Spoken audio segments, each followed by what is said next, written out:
Would you like to load faster? Yes, there we go. You finally remembered you can do that. Amazing. I can't tell if it's really quiet or...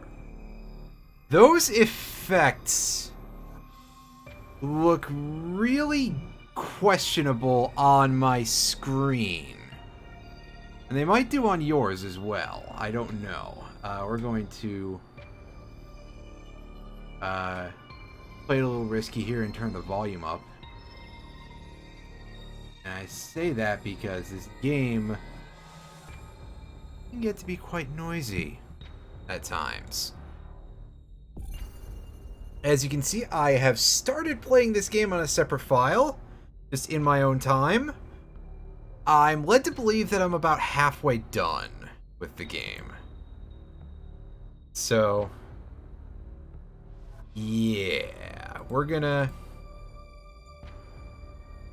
hope that I'm not having any sort of like screen glitches or anything, and we're gonna start in on this. And yeah, we get some text intro telling us about our previous 4 games of plot. I guess if they're not going to make Fusion available, they should at least give us the flashback. So, you know, shout outs to Mercury Steam for doing that, but also fuck you to Nintendo for not actually making that game available, you jackasses. I'm gonna be a little sore about a lot of things today, and it's only gonna get worse. Don't you worry. Metroids are dead except for us, and probably some other ones in future, who knows. And so, yeah, this text intro, this is literally just a flashback to the intro of Metroid Fusion. Again, because they didn't want it to be available to us.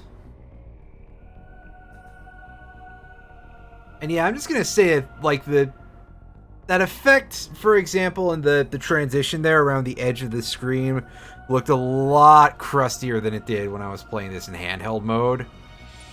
Then again, you know, the Switch is basically a portable, so I'm not necessarily super surprised. It's a pretty good looking shot, I admit, with the Fusion suit.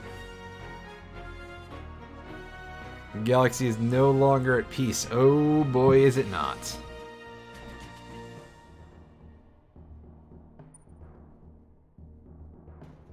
And so here we get a flashback through all of this. Want the baby out of the baby. I give this stream Thank one the you. baby out of one the baby. Oh no.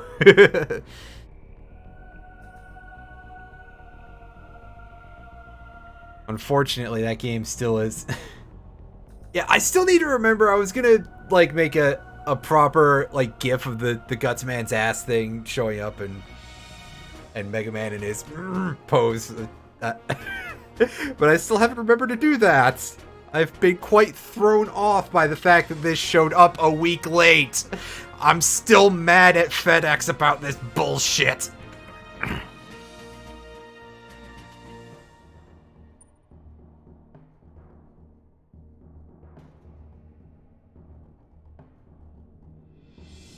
Oh look, it's an amoeba.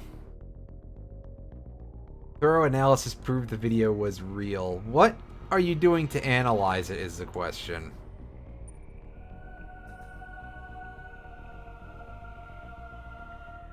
As you drive through the cornfields, you come across a crop circle. What if it was from you just driving in circles in the corn?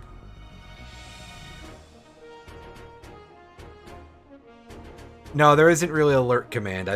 I feel like I clearly should... Well, I probably won't do anything with it then, because, hey, who wants to be called attention to, right? They're doing that. ZDR. This is the planet that we're going to, and they're not sending us right away this time. They're sending a bunch of creepy Birdman robots. The 7 Emmy robots. Yeah, of course you do. Incredible mobility and protective plating made the strongest stuff in the universe practically guaranteed the mission's success. Do you guys not know, like, Then again, do you not know seems to just be like the entire plot of this franchise ever since it gained a plot. Of like, oh hey, they don't know. Also, Samus's power suit is looking a lot different for reasons that are not explained yet, and I don't remember if they're explained at all in the part of the game that I got through. But, like, the idea is supposed to be that the original power suit is, like, growing back or something over the weird-looking fusion suit. Because that's how powered armor works, right? Listen, this series gets weird. Maybe it doesn't need to have a real plot. You cover the suit, it changes in appearance, it sure does. Oh god, these loading times. These can be intense in this game. It's not like, you know, Crash Bandicoot Wrath of Cortex on the original PS2, but it can get a little bit nasty. Cutscenes are looking alright. Also, yes, voices.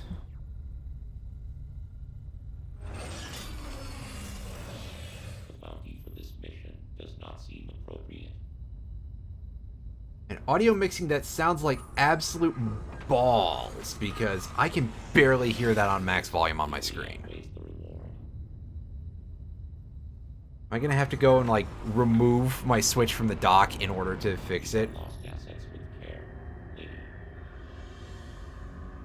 Entering the atmosphere in T-minus 10, 9, 8, 7, 6, 5, 4, 3, 2... I know, right? It's Captain Fedora! He's back! Samus is a girl. Yeah, I know, right? Who would have guessed? It's okay. It's because only girls obsess with babies, right? I mean... The message you sent me on Discord, by the way, is funny. Jesus Christ.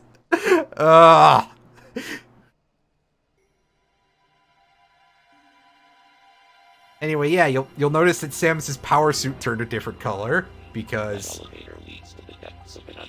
apparently a bunch of shit happened and she blacked out really badly after getting her ass handed to her, which we're about to see. Also, like, I don't know if it's because of the color and, like, the shading and everything, but the very few shots that you'll get a chance to see it up close, this version of the Varia suit, it kind of looks like, at times, like her throat is exposed. Which, you know, listen, far be it from me to criticize this kind of armor design. I probably couldn't do anything that looked, you know, halfway decent in terms of any sci-fi shit. But, I mean, that just looks a little bit awful.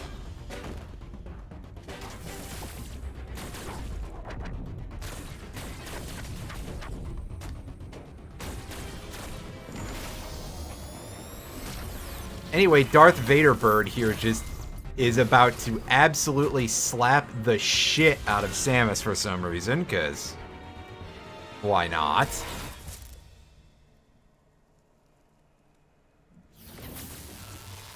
And this is how they explain away the fact that all the power-ups that you had at the end of Fusion have now disappeared. They could just say, oh, by the way, it's been 20 years. Samus forgot to, you know, equip all of them when she put her power armor on before the mission.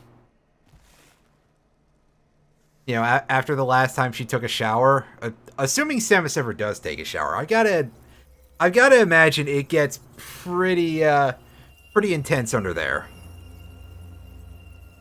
So, yeah, basically, what the fuck happened? You got your abilities stolen by a Birdman. Take a moment to familiarize ourselves with the controls before the game tells us about them. Left stick to move around, which, you know, that's great when you consider Joy-Cons and also, you control pad at all. The left button on the D-pad expands our mini-map and lets us see a little more of it. The others don't seem to do anything. Right stick. I don't remember if this does anything right now, which is actually kind of sad.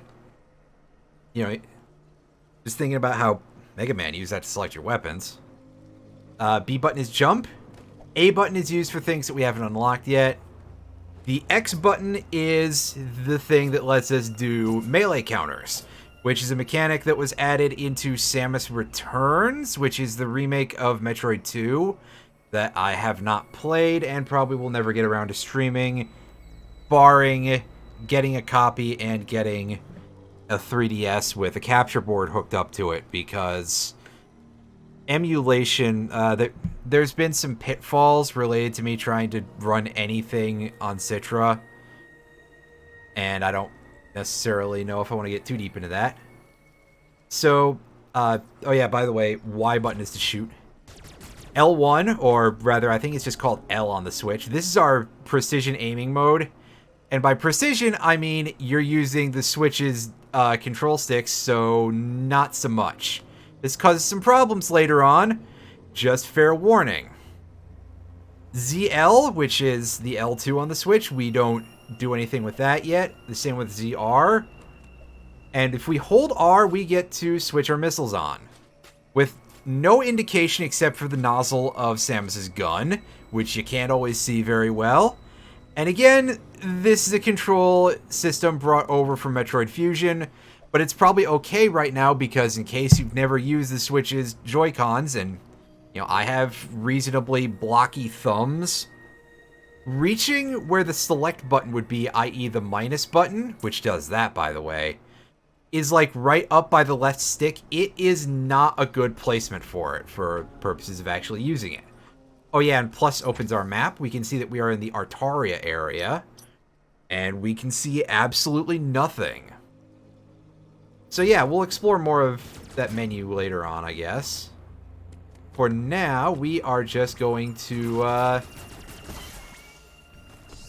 explore a little bit of the world here and see if we can't find anywhere useful. Ah, yes, right. ZL lets us slide. I forgot that that was a thing because I don't use it a lot. Oh, my dog is being a little silly in the other room. So our fine aiming thing lets us, you know, aim upward and do a bunch of useful stuff like that. But it's still a little bit on the rough side because, again, calling it precision is not exactly correct. And yeah, missiles. We can hit blocks with missiles in order to reveal what they are, in addition to bombs, which are a thing that we don't have yet, but we will eventually. Can we go this way? Or is that blocked? That appears to be blocked, judging by that. Yeah, I think that's going to be a charge beam door, right? Oh, I'm spoiling something. Oops. Yeah.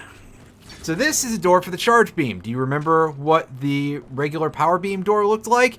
Just about the same. That's my first immediate complaint in terms of, you know, anything related to this. The graphics are mostly okay. They're not, like, superb or anything. They get the job done, except that you have cases like that. And for me, my standards are, in terms of graphics, that you can tell what things are, they don't make your eyes bleed, and, you know, that things that are different from each other are, like, understandably so. So that's a bit of a flaw. Alright, what do you got for us, Chief? So, you've accessed a network station. Well done, Samus. I have reviewed your vital signs and video log from the data you uploaded. I've run a full analysis, but I cannot account for why you lost consciousness. My readings indicate dramatic physical changes. Oh, right, because our power-ups are now like actual physical things. So they have to BS things a little bit harder in this game. That brings me to your assailant. I think it probably wasn't a good idea to begin with, but in case I haven't mentioned it before, Yoshio Sakamoto is a really shitty writer. Identity is not yet clear. Sakamoto being the guy who wrote Metroid Fusion and Other M. I have determined that Or he was the lead writer on both of those anyway. Your top priority should be to return to your ship on the surface. This situation is precarious. Trust your instincts as you navigate upward. This planet appears to consist of multiple areas. Shuttles, elevators, and other modes of transport connect them. Keep an eye out for ways to reach. So we're just going back to our ship? Are we just abandoning this and we're just gonna... Location is marked on your global map. You know, check it for yourself. the X represent, if you'll pardon my phrase, an existential threat to all sentient life in the galaxy. You'd think that would be a thing to investigate a little better, but here we are. DNA renders you vulnerable to such environments. Spending time in cold areas will be harmful to you. I'm about to sneeze. There are Hey, many Starwind. cold areas scattered Okay, maybe I'm not about to sneeze. not Never mind. with your basic power suit. One final thing. Underground interference is preventing radio transmissions. Check in with me at any network stations you Alright, so we can only get information at certain places. That's about what we expected. Did I just start the game? Yes. I have played what I believe to be about half on my own time, but I'm starting a separate file for streaming for reasons that are probably a little understandable. Now, I don't think people want to see me streaming halfway through the game. So here's our tutorial for melee counters against an enemy that is not really very easy to counter most of the time. So like these bird things that are more like bats, but you know, bats, birds, it's a video game. They're as close to the same as you can get, if it's going to be anywhere. Also, you may notice we took 20 damage there. Samus is as fragile in this game as I think she's ever been. This game is shockingly hard as a result. So far the game is, well, I've played worse things, but I have to admit, I don't think it's super amazing. I've played worse games in the franchise. It's not Metroid 1, that's for damn sure, but you know, compared to like Super Metroid or Metroid Prime or Metroid Fusion, seeing all the people giving this like, oh, it's telling me about how there's hidden items. Seeing people give this game like perfect scores and everything makes me feel like I'm insane.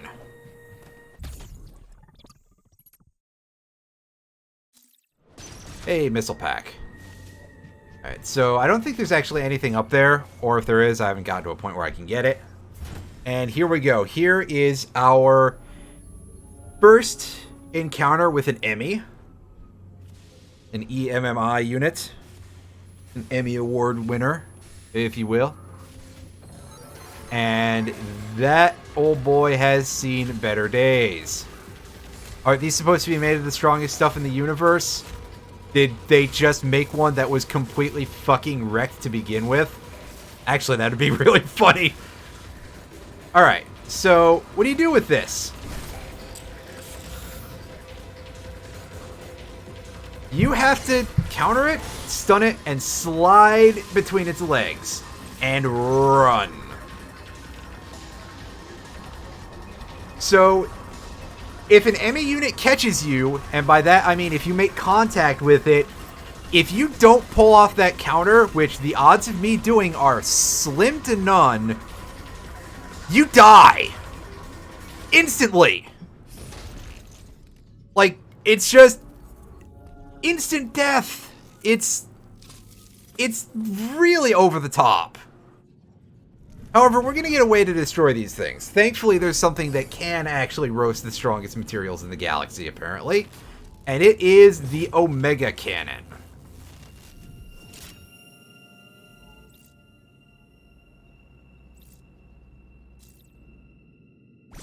So here's our little tutorial for this, and you're going to see that I'm trying to keep a beat on this thing, and it's not exactly the most successful thing in the world. If you think that's going to be a problem later on, you are psychic or something. Alright, where are you at, buddy?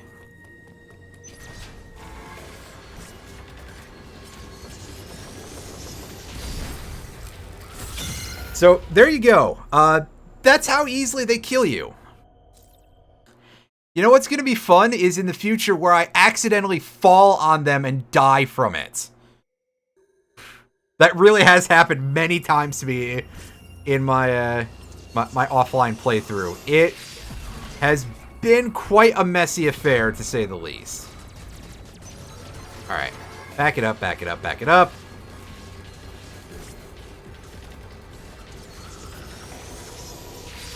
Hit it in the face with one big charge, and down it goes.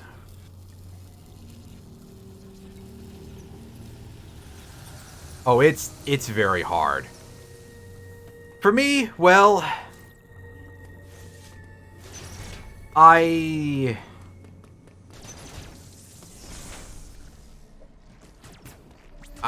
not the biggest fan of it so far that I've played. For reasons that we'll get to probably about once we start finding an actual boss. But I like that there's a lot of atmosphere, and you know, the suit design is pretty cool.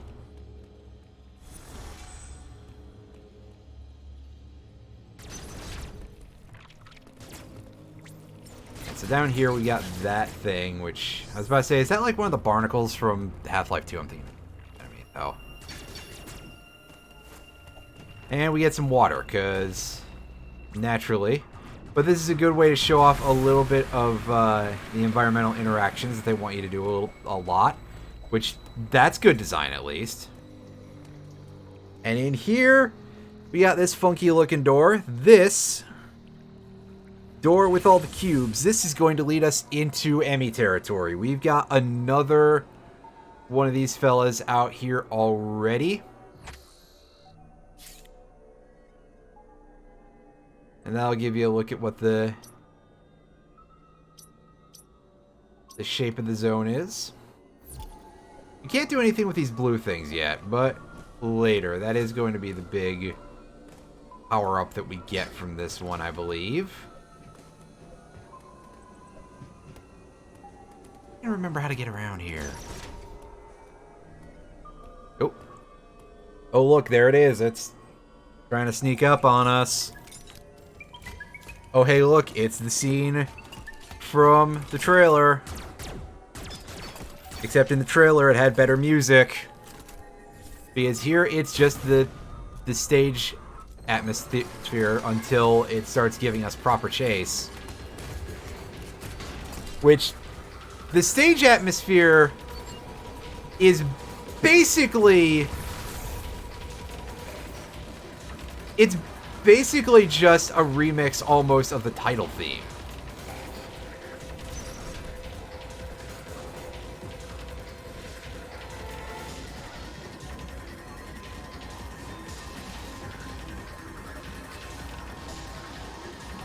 Oh, really? You're gonna... And see, there we go. We had to jump over an Emmy unit already, and that is not always a great thing. Now, thankfully, it decided to just piss off that time, but... And we can get into some serious trouble with those pretty easily.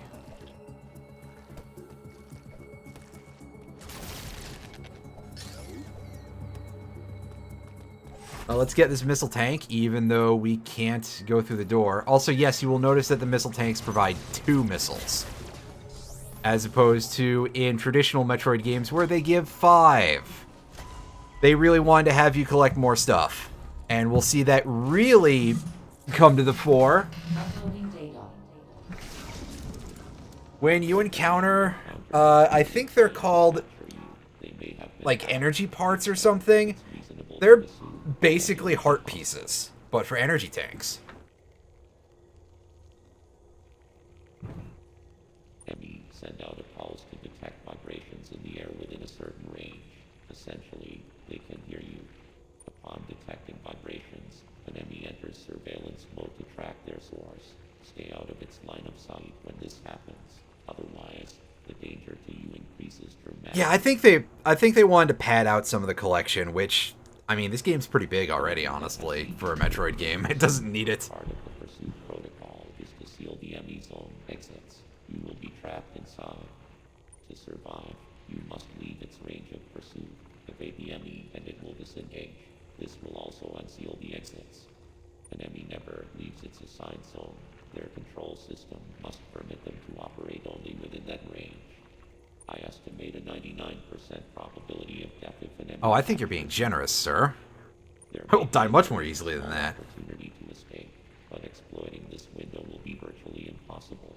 The ME are immune to your current weapons. You lack the unique energy used to defeat the first ME.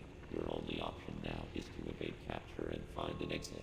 Your highest priority in an ME zone should be simply to survive. Alright, so that'll give us a basic primer on how to deal with the Emmys. We basically need to dodge them. They can hear us, in air quotes, and if we are within a certain range, which will be indicated, I believe, by the minimap box turning red, but basically it may as well be if their minimap icon is anywhere on your minimap. And then, you know, that's when you know that they can kick your ass. And we cannot get that missile pack for now. We'll have to come back to that much later. Alright, so here we go. We'll get a quick in and out. Resources already at full capacity. And this door is sealed. Huh.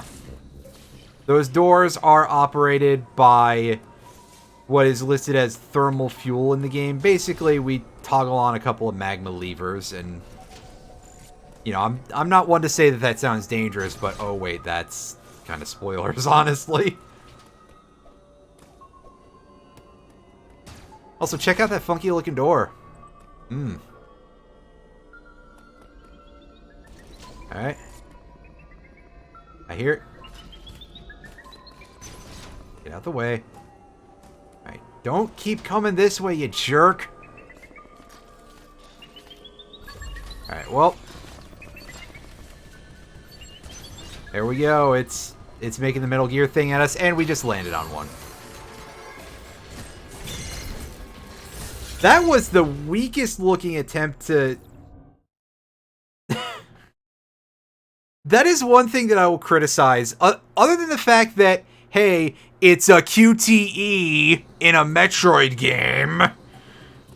Just... like, the level of which Samus just lets that happen to her. Although I guess, you know, it sure seems like this game is taking from every previous Metroid game a little bit. And, you know, like, calling back to a lot of that stuff. I guess they gotta do something for other M's, so...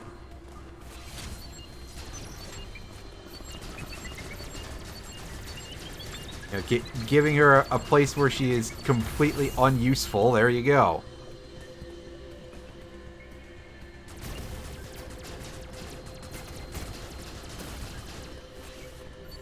Yeah, there's definitely a lot of stuff that calls back to Fusion, which, you know, that makes sense because it's basically a direct sequel to Fusion, so... and definitely they're going for the same vibe, although... I don't know if it's truly successful. So I think this way is the way we can go out, and yeah, this area is not exactly what you would call an ideal place to be, because we are now in deep water with no gravity suit. This game really likes to make you go through water areas when you don't have a gravity suit. That doesn't lower the water level whatsoever, I don't think. But it reveals to us that, hey, there's one of them things. A very small missile pack. Go ahead and save up. And we're going to take all the saves that we can, just by virtue of, you know what, why not? And yeah, I think there's one of our pieces of heart right now. Let's go ahead and let's zoom in on the map. And yeah, judging by that icon, I would say so. But of course, it's like, oh, I don't know what that is. I haven't collected it yet.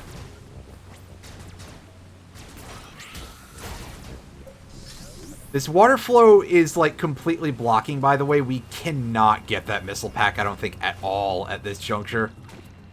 Which is super weird, but... Okay. Okay. Speaking of things we can't do yet, that.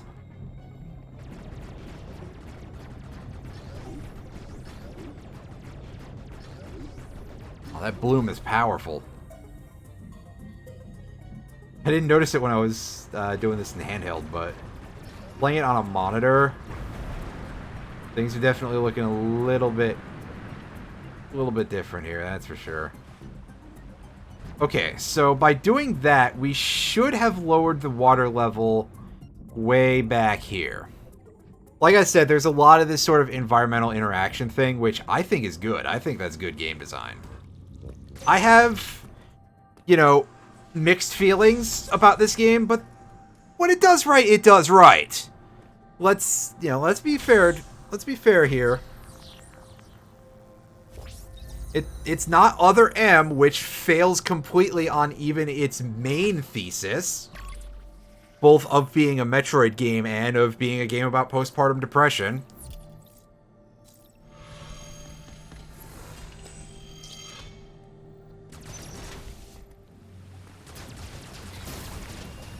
And I mean, I liked it more than I liked Metroid Prime 2, but that may not be saying a lot. My feelings about Prime 2, well, you know something? I'll say it. Metroid Prime 2 is a fine game. I just rag the ever-loving crap out of it because compared to... Also, yeah, we're taking 30 damage a hit from this thing. You know. What was I saying? Oh, yeah. Metroid Prime 2. I give Metroid Prime 2 so much shit, but it's because Metroid Prime 1 was such a good game. And then Prime 2 is just like, oh, by the way, we're going to make a lot of things that are very frustrating. And everyone's going to eat it up because people are, you know, there truly is no accounting for taste. These little drone things can only be damaged with... Oh, ye gods, I don't want you anywhere near me. Get out of my fucking life, buddy. Not the time, not the time.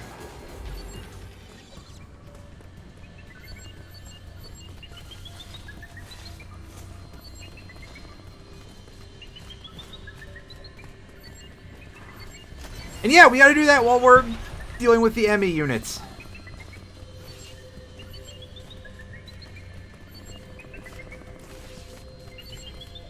This area is definitely designed a little bit meanly. In fact, all the ME areas are pretty mean in terms of their design for reasons like that, and they are experts at the quick turnaround.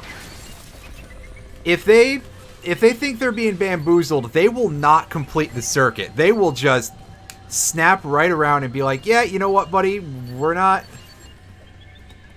doing that one. Sorry.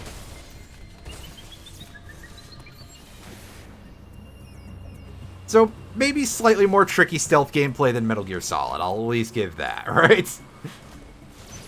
I'm saying at least and stuff a lot. I feel like I'm being even meaner than I actually am, but... You gotta remember also that I'm still kind of upset about the fact that I bought this with the full intent of having it the day it came out, and then it was a week late because it apparently got stuck in traffic like 3 times. Personally, I just blame FedEx not being good. Seriously, I've had one good experience with FedEx. Oddly enough, it was just a couple of months ago.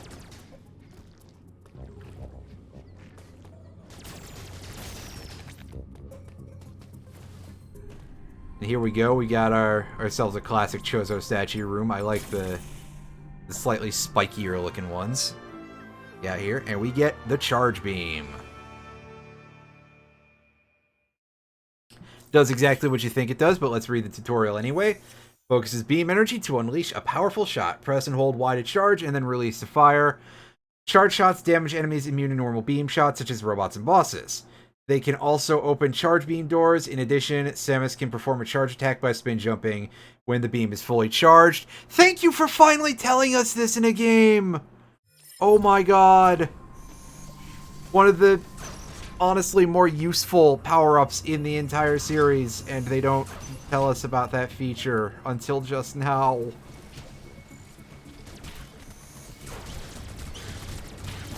Actually, speaking of useful features, I will show off in a moment, I guess, when I get a little closer to a wall.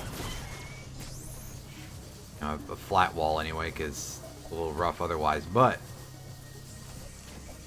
wall jumping in this game is accomplished in a very simple way. You just hit it when you're spinning and you're up against the wall, and it does the rest for you. There's no weird need to do tricky button inputs. It's, that is a drastic improvement over Super Metroid. There are some genuine quality of life control things here. And in terms of control, there's like 2 things that I have a problem with. One of them is just the fine aiming mode thing in general, because it does not work as well as it sounds like. Good idea on paper. Unfortunately, paper is a pretty good description of Samus's defense in this game. And the other thing is the speed booster, but we'll get into that if we get to the speed booster today. And if not, I guess maybe I'll say it after I finish recording the video, because I mean, it ends up working most of the time, but it does not feel right. And it does not sound like it should work. So it definitely made me nervous a lot. A lot. And in a way I do not need. Is there any reason for me to be over here? I'm going to say no. And I'm going to go back through the path that we came to. They just made a circle around here because why not? It's a Metroid game. Backtracking is something we should just be used to by this point, right?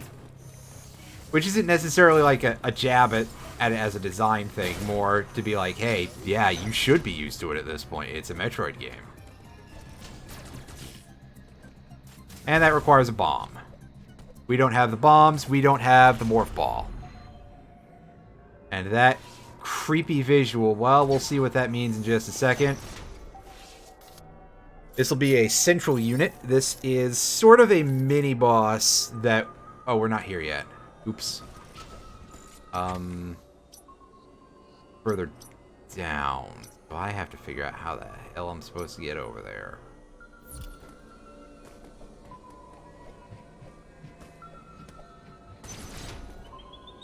Oh, it's you again.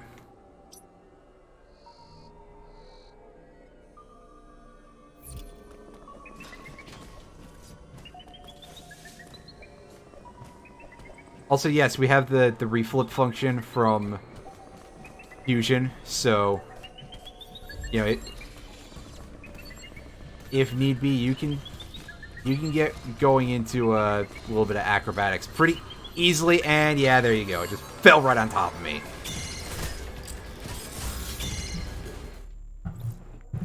And oh, hey, look, Samus got poked.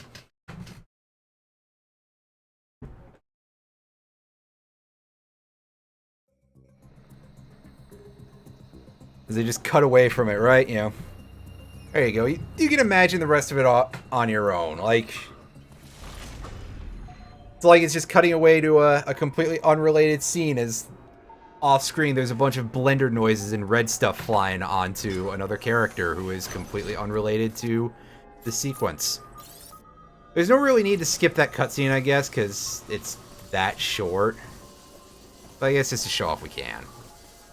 And yes, it's press plus, then press minus to skip cutscene, and it's a little bit awkward.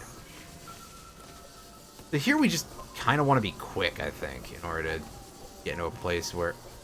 Well...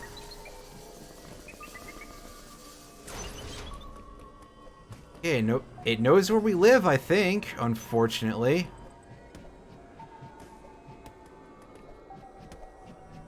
I can't go that way. That way just goes outside.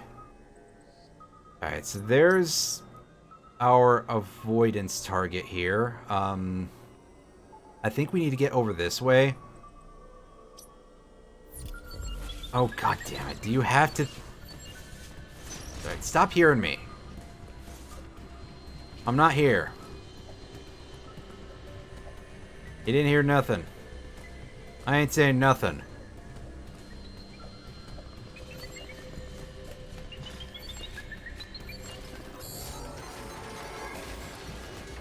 Yeah, see, this area is just a death trap because I don't remember how to get to the thermal door thing.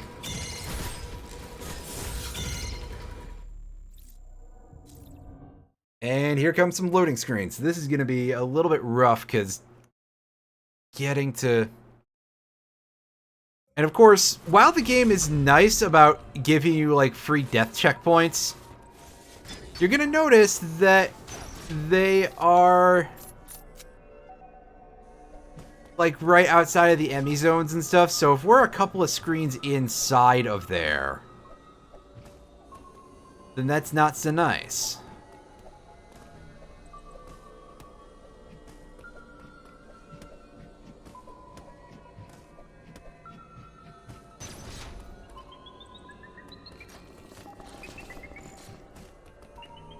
Alright, I need this thing to go away. Go the other way.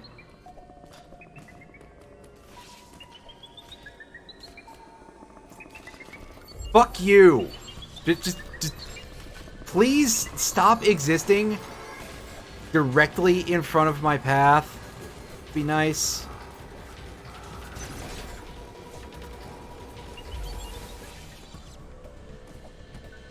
Maybe we have to go around this way again.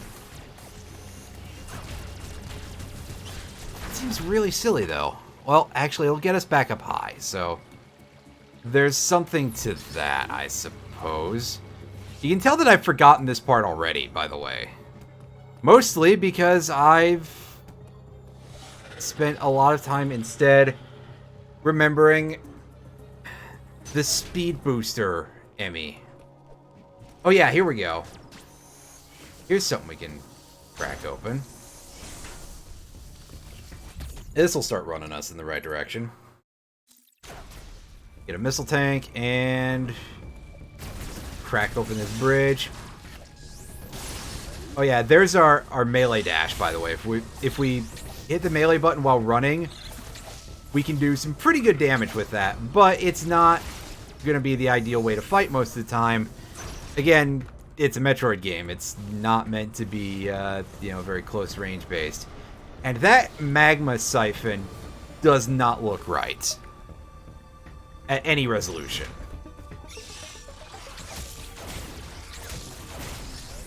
However, one good thing. So, I'm going to go in this room, and it's going to be real stupid, but, just real quick.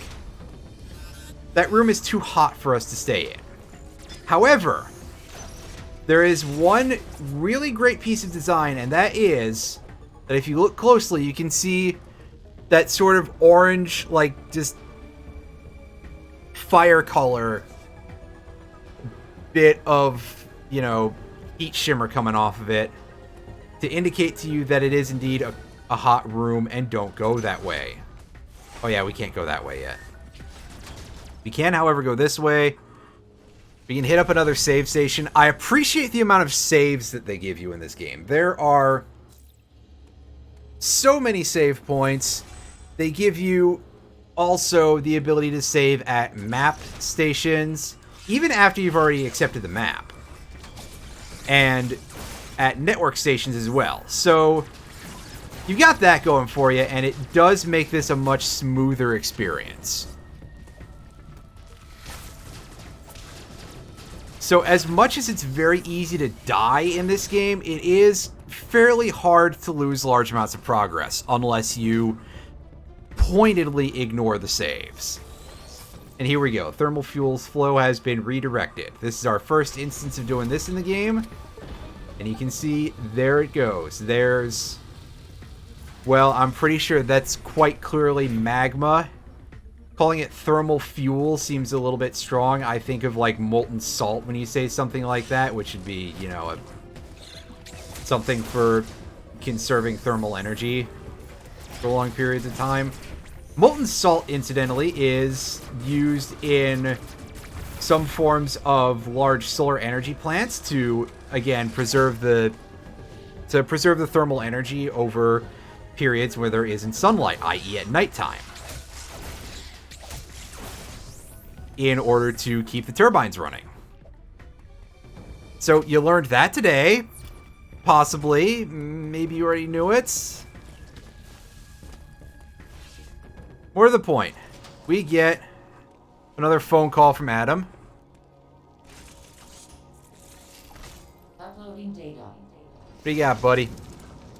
There was no record of your assailant in the Federation database.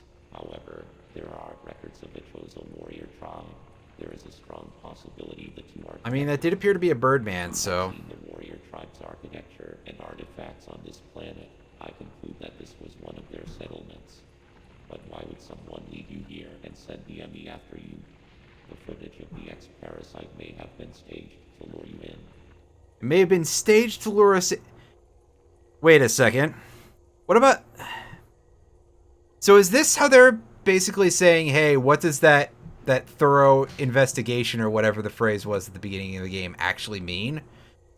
Because, yes, I agree, that's a good question. But what a strange thing to say. Oh, by the way, ex-parasite deepfakes. The conspiracy is real or something, I don't know. You have activated the madness. Yeah, see, they just outright call it magma. Power to the closed thermal doors. Seek them out to proceed. Continue to search for the unique energy you employed against the first enemy. It is the only way you can confront them. Unfortunately, this energy is limited. You may have noticed it dissipating after an... Well, very convenient of it for to last that long. Remaining enemy hunting you. You have no means to confront them. Remember that. There are 6 remaining. That is some information. Helpful information, actually, but... Yeah, okay, we're good there. Alright. So, where does this put us relative to... Well, more to the point, if we get down here... there's a thermal door that is open over there. Open faster.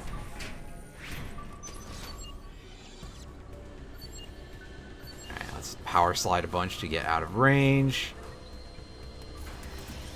I think my first time I was here, I got into that area and the Emmy was just up my butt. So that was, like, the scariest thing possible. Those little drones give you a lot of items, by the way. Which is very nice. They are quite generous. They are a great way to restore your health if you need to in these areas. But, of course, because of the fact that touching the Emmy is instant death, unless you win a QTE, there's only one hit point that matters.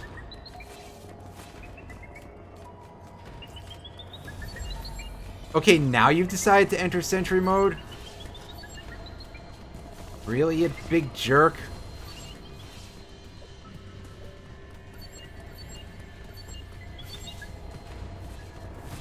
Oh, make up your mind.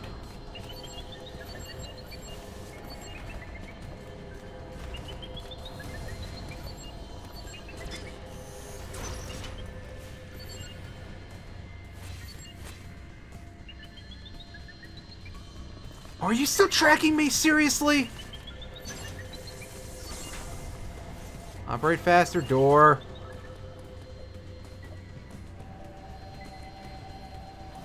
What? Where is it? Where is it? Oh. This thing is just pinging me from way outside of the expected range. And that's causing me some great consternation, to say the least. But here we are. This is the area I'm looking for. This is our central unit. So we get a bit of a mini boss here.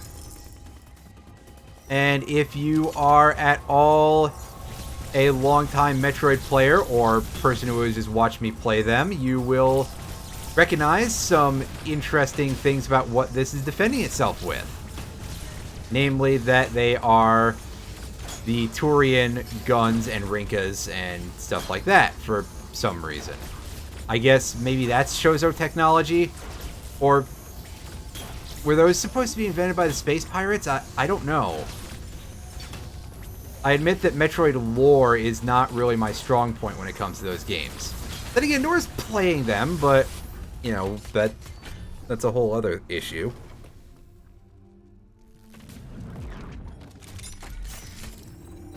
Alright, come on, Samus. Get the thing a little bit faster. Do you really have to do the cool pose? We can handle that later. Alright, so now we're gonna get the part that makes this all suck. Omega Blaster Online, Omega Stream Online. Hold L to enter. Hold Y to fire the Omega Stream and heat up the shielding. It will shatter upon overheating, leaving the core exposed. So, this is what the Emmy fights are like now.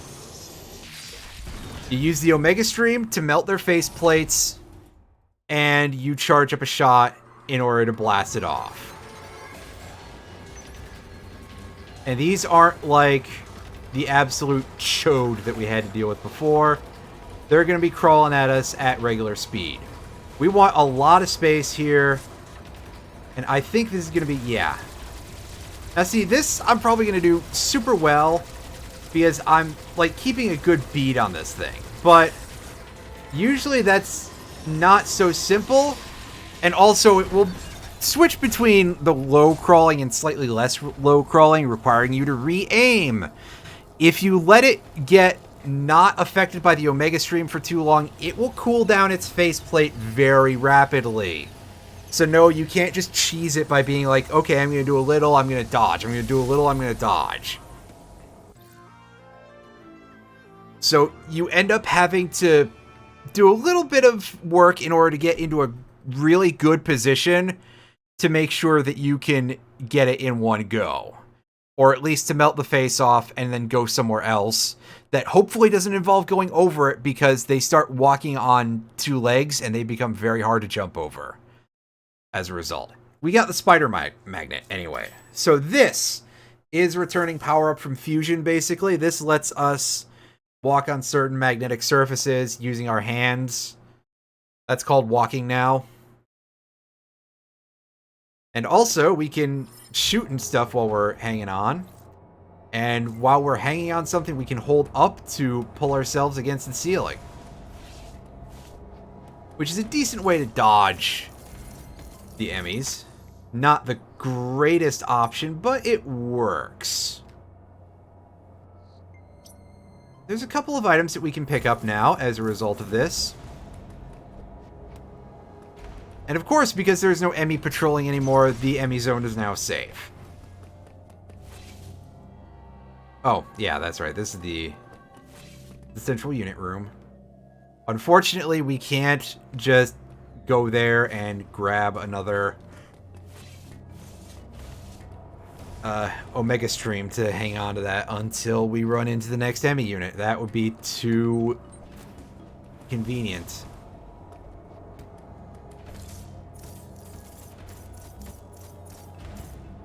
And again, it's a bit of a long way, and I suspect that fighting with the Omega Beam is not great. And yeah, there, I just demonstrated something pretty interesting that you can do with the spider magnet, in that if you grab the bottom of certain platforms, you'll just start pulling them down.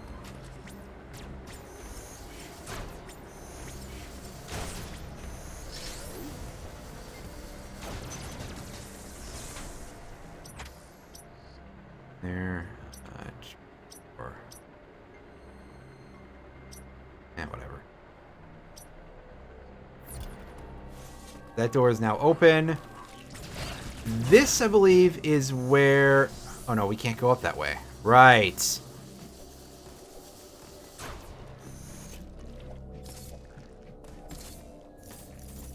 Also, I may have overstated how safe these areas are, because as you can see, they are a little bit populated by some monsters from earlier in the game, from this general area.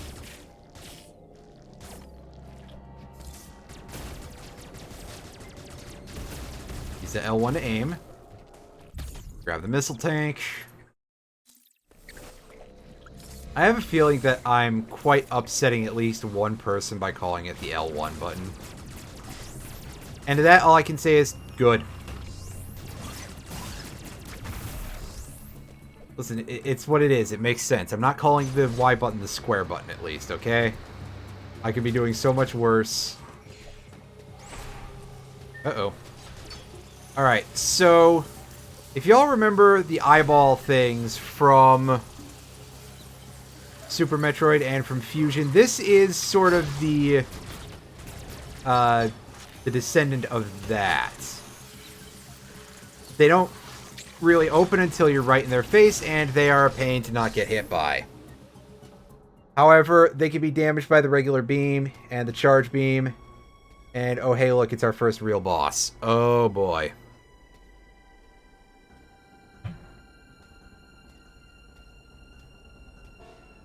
One of the Emperor's Royal Guards from Star Wars. And this thing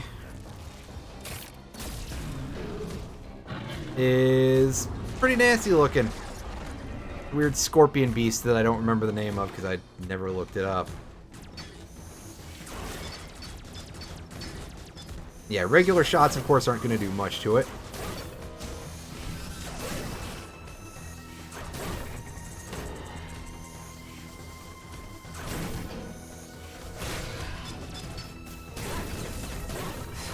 I also don't know how to predict that, like, one-shot physical attack, long-range attack. The slime balls, at least, can be collected for getting their, getting some pickups. When it curls its tail, that means it's about to do the long and low strike.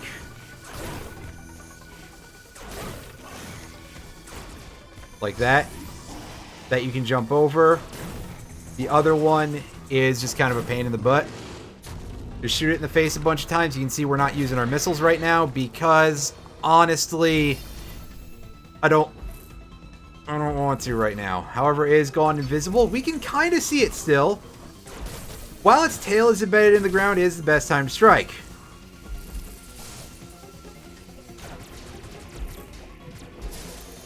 And you can see that we can hit that glowing orb even with the regular shots. And hey, how about that? Nice. Alright, so it's going to phase back in, and we are going to we're going to notice that it is presenting its butt towards us. That looks really, really unpleasant. And that is one of the things that makes me dislike this game quite a bit, is QTEs in bosses. I mean, it's enough of a thing that you got them with the Emmy fights, but now you're going to stick them as part of the bosses. Not such a big fan, man.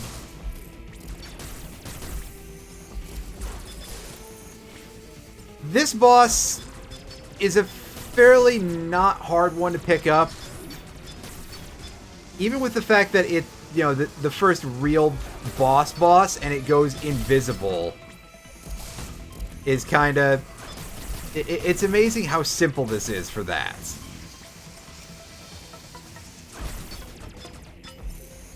Alright, so now it's gonna go fully invisible and show us its ass.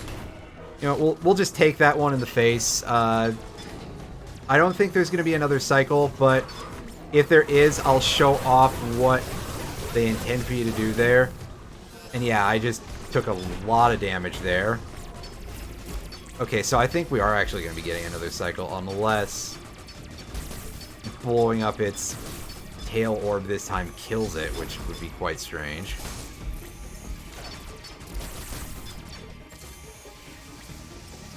You can see it, the stinger is held up in the air.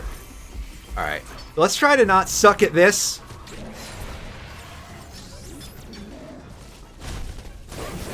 Alright, so if you succeed at the QTE, you go into what the game calls a grab sequence. It's just, hey, you get free hits on it. But again, though, it's a QTE. If this wasn't Nintendo, people would be absolutely lacerating this game in reviews. I'll just...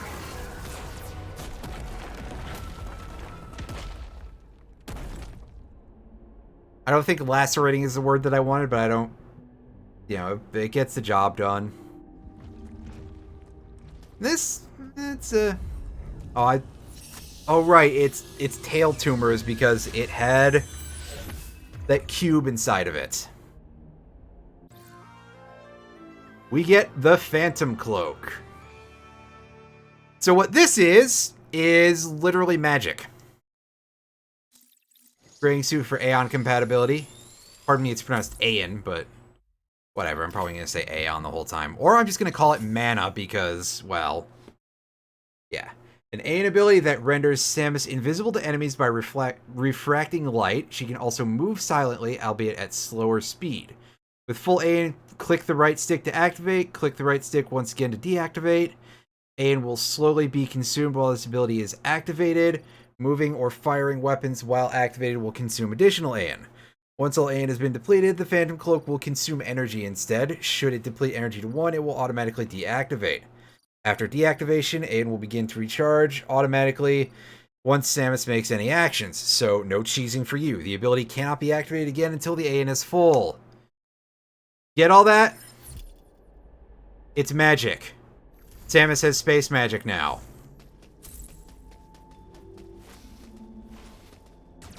If I had a nickel for every bullet-themed witch in Nintendo canon, I would have 2 nickels, but it's strange that it's happened twice. So, this is how we get past these sensor doors. Just turn invisible and walk. And of course, because Samus is moving slower in the Phantom Cloak, it's just like, oh hey, you... the sauntering past, it's almost like disrespecting it even more. Which is kind of incredibly hilarious. I think there's something over here. Possibly. It just may not be the place we need to go just yet. Yeah, this is gonna take us backwards. Let's go see if Adam has anything to tell us. Let's go, you know, check the fax machine. Come on, Adam, you gotta be... Nothing for the space cloak? Nothing whatsoever? You are hard to impress, Buster.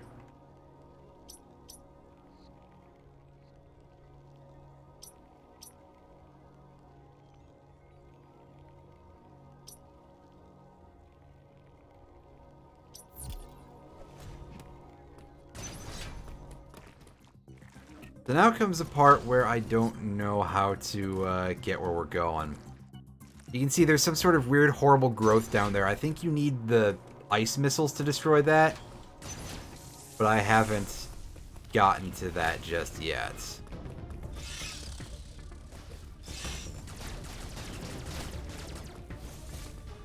So, I mean, clearly this was leading us this way, right? Is there something we can... Yes, there... Well, we can't get it right now, but... We can... No, we can get it now. We just have to open the door from the other side. And we get ourselves some free missiles. The max missiles being in an odd number is going to drive me nuts constantly, by the way, just so we're clear. Like, if I start ranting and raving about it, well, I warned you. I warned all of you, but did you listen to me? You probably shouldn't have anyway.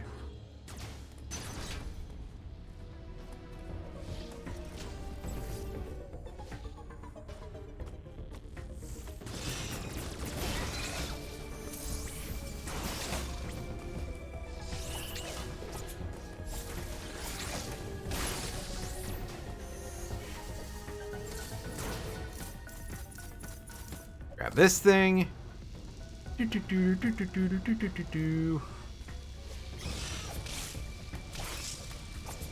Also, for some reason, they... Oh, yeah, it's because they were just tracking me, not actually trying to attack me. That'll be why. Thing in the butt. Jump over that attack. See, that is technically counterable. Like, you can see the little flash to it. Which, it took me a while to make that connection, because the game doesn't actually tell you that. It just says, oh, hey, if you get the timing right... Well, thank you. Listen. Say what you will about, like, over-tutorializing and stuff, but... I don't think it's too much to ask that if there's going to be tutorials, that they actually tell you things, right? And to be fair, that's probably... like the worst instance of it in the game. That said, the first time I encountered that tutorial, I also mashed through it with the X button. And the same with the Emmy counter tutorial. So afterwards I was like, what the hell did I do? Anyway. Elevator time. We move on to we move on to a new area. And they're going ham on the hot areas pretty early on here. Wow. Aren't they?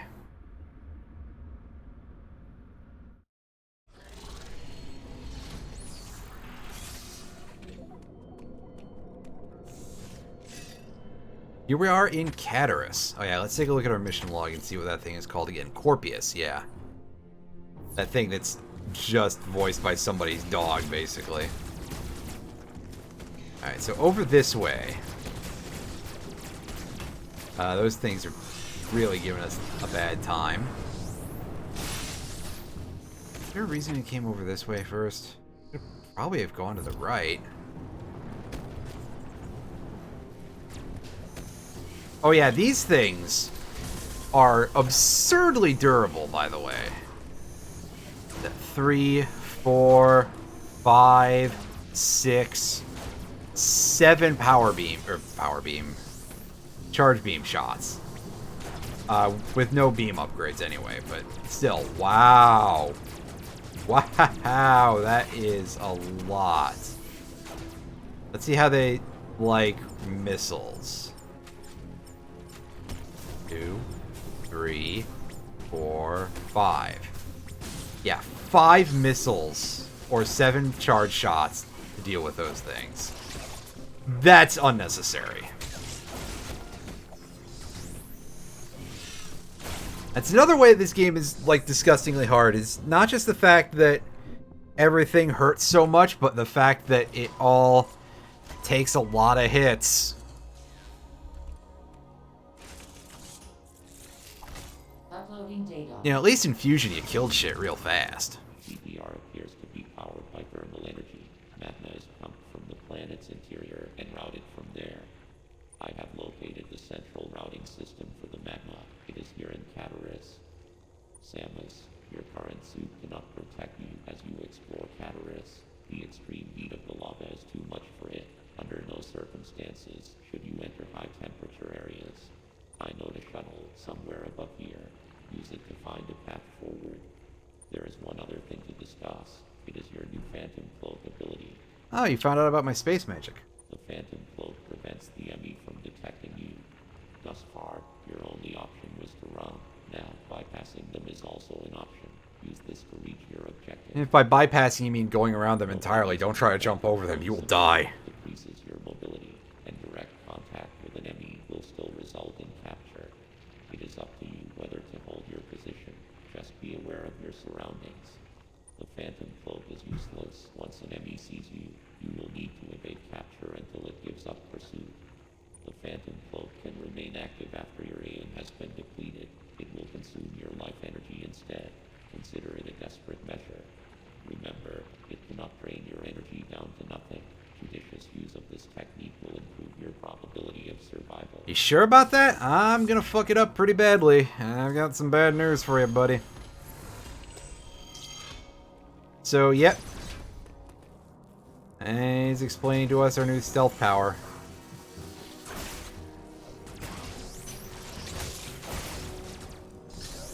And basically explaining in, you know, less directly what I said earlier, that, again, if you land right on an enemy, it will kill you anyway. Ah, yes, I remember the exploding birds from Hollow Knight. Honestly, that's basically what they are. They're clearly supposed to be, like, modeled after the Scree a little bit in, you know, from the original games, but they go so fast and they bend so severely to hit you sometimes that it's a little bit absurd. Let's get a refill. We don't need that much of a refill, but we'll take it anyway. I mean, it doesn't cost us nothing, and we can always come back to that station again later if we need more. Open the path. Dodge everything. Trapdoor opens.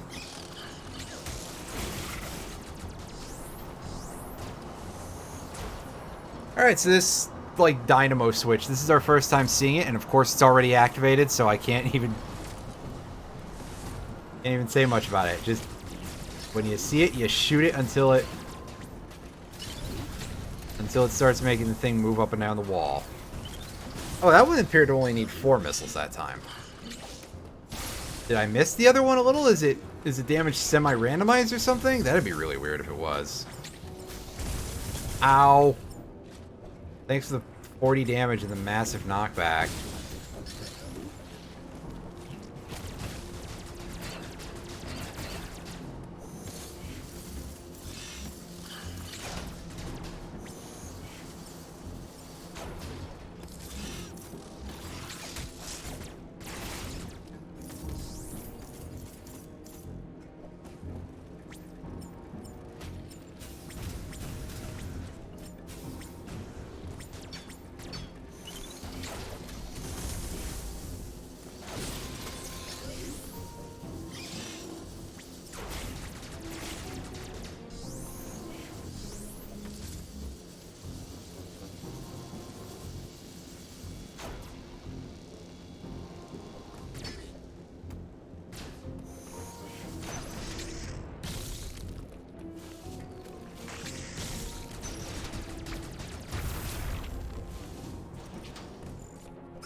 Oh, look, it's another super hot area just down there.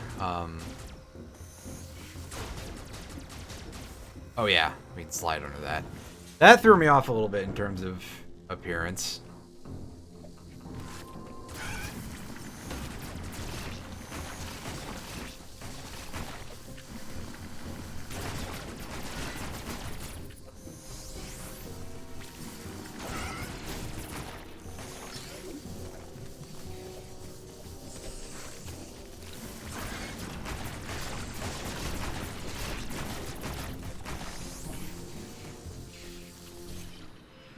Dreadful game? That'd be a bit of a stretch, but it is pretty rough. It mostly in terms of being hard.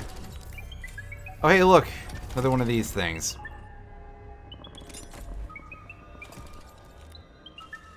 And it doesn't know we're here, and away it goes, holding itself up to sneak into one of these little paths. Would be nice if we could do that, but amazingly, at this point, we still don't have a Morph Ball. What a strange game this is. Ah! Fuck! Oh god.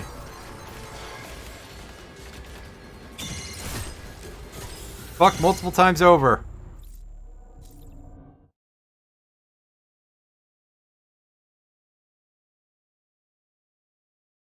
Well, so here's the thing.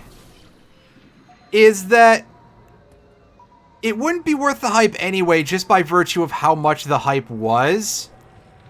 It's like, do you remember Duke Nukem Forever? Do you remember how that game took, like, what, 20 years to come out?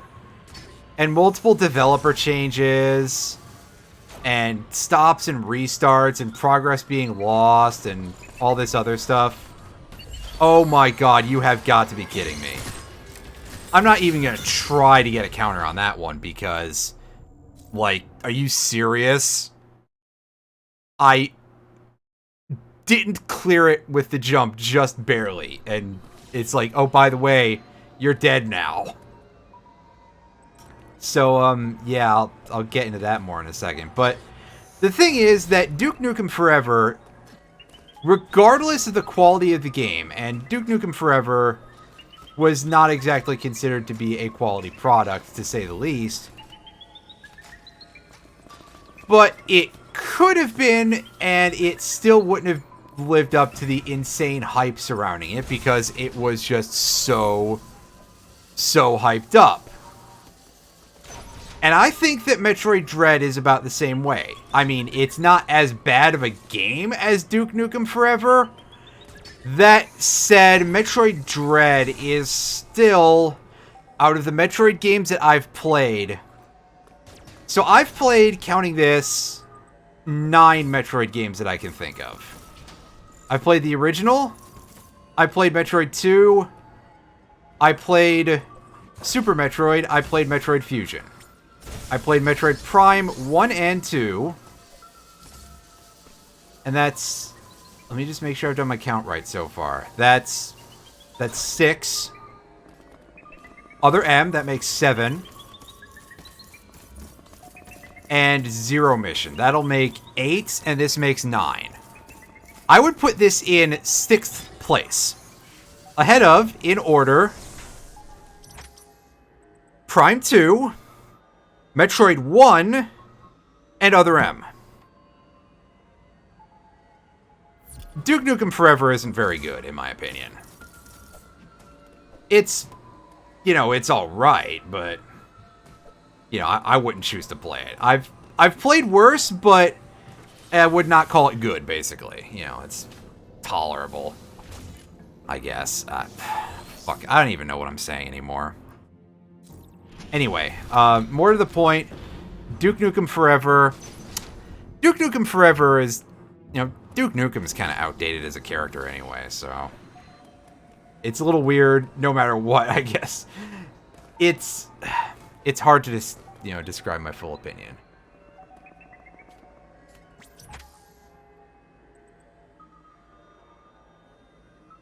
Outdated in the sense of, like, Duke Nukem and that style of humor. Are you... Is this thing... Oh, thank God. It pissed off. Okay. Like, just the style of humor behind it and everything is very... Well... It's very much a thing of the 90s. I don't think you'd get a lot of people who would be interested in a new Duke Nukem title, you know, nowadays. Not necessarily for the quality of the games, although Duke Nukem Forever doesn't exactly have a great reputation. But more for the fact that, you know, Duke Nukem's sense of humor is, you know, not exactly very popular anymore. We'll put it that way.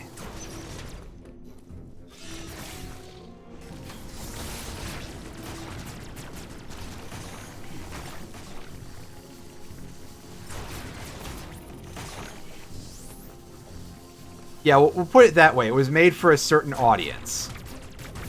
Ah! Alright. Sensor door. We gotta go invisible. And over here is... Yeah, here's our first one of these switches. So we can start those things rolling. Did you just recorrect what is what? That's helpful. So, basically, what I'm trying to say with Dread, I'll talk about Duke Nukem Forever in a bit, but what I'm saying with Dread is that regardless of quality, this game, you know, people have been waiting for a follow-up to Fusion for a while. And Metroid Dread in particular, the earliest incarnation of Metroid Dread was going to be a thing back in 2006. So,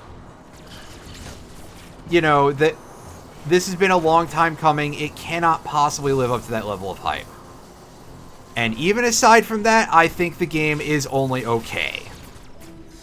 I've played worse. I've played worse Metroid games.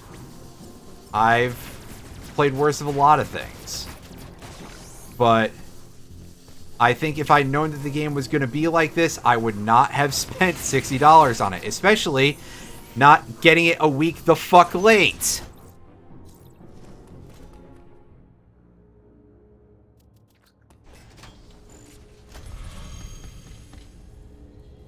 That was like $2. Shut up.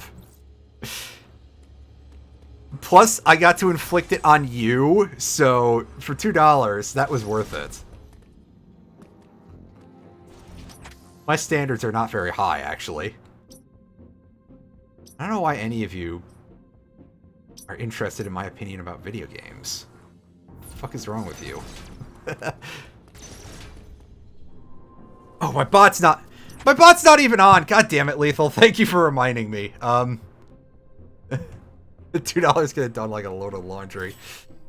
I mean, yes, but also, you know, what if I tell you I did a load of laundry, you know? That doesn't compare to... My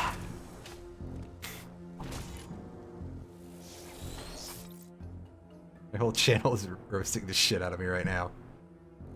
It's more dirty laundry for you and your goons. Yeah, no retro. My bot is off, so there's no flame high in art right now. I'll turn it back on for next stream, I guess. Listen, let's just say this game makes me a little sad. Ah! Dang it. Can this thing get off me, please? Just want to kill that enemy. Move the weird bird bat things that have scorpion tails. I'm not sure what these are, but they exist. They're slightly terrifying.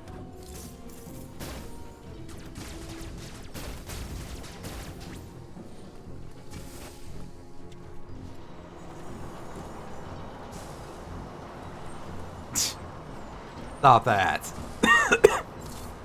Or something. Ow. Do I just go back to the... Oh, God. I'm sorry, my throat just decided that it... Jesus. Oh, God. Does this game do anything right? Yes. And a big part of it is that, you know, we can do this power slide thing. I think that there's some fairly creative, like, ordering for how you get stuff. That's pretty neat. The controls are actually...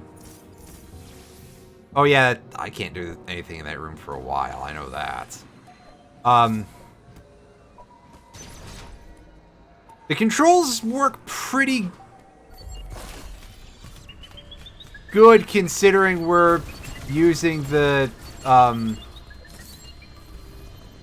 considering we're on the Joy-Cons and not a Pro Controller or anything like that. I was very afraid that this was going to be another case of, oh, here's a game where you basically absolutely have to have a controller that is not the stock controller in order to be able to play it effectively.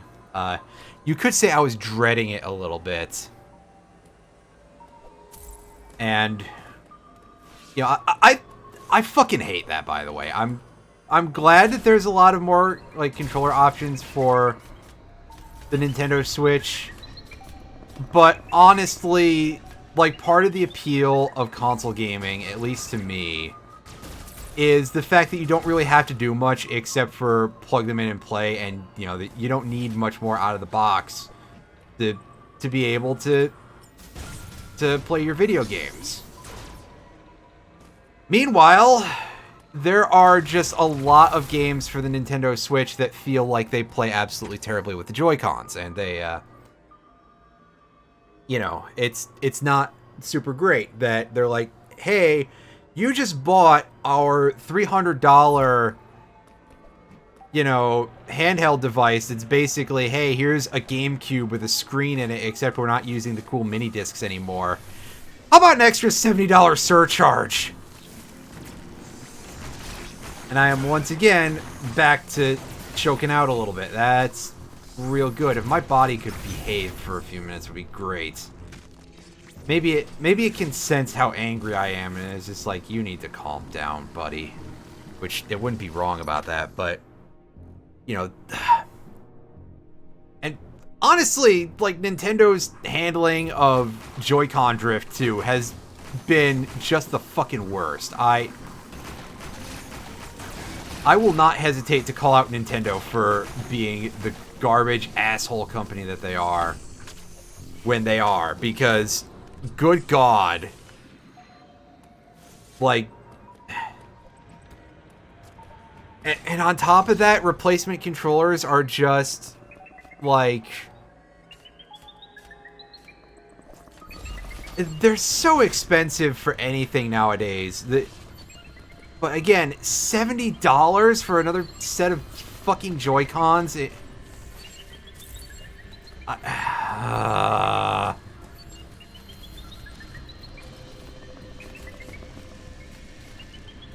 At least I think it's $70 for the Joy-Cons, right?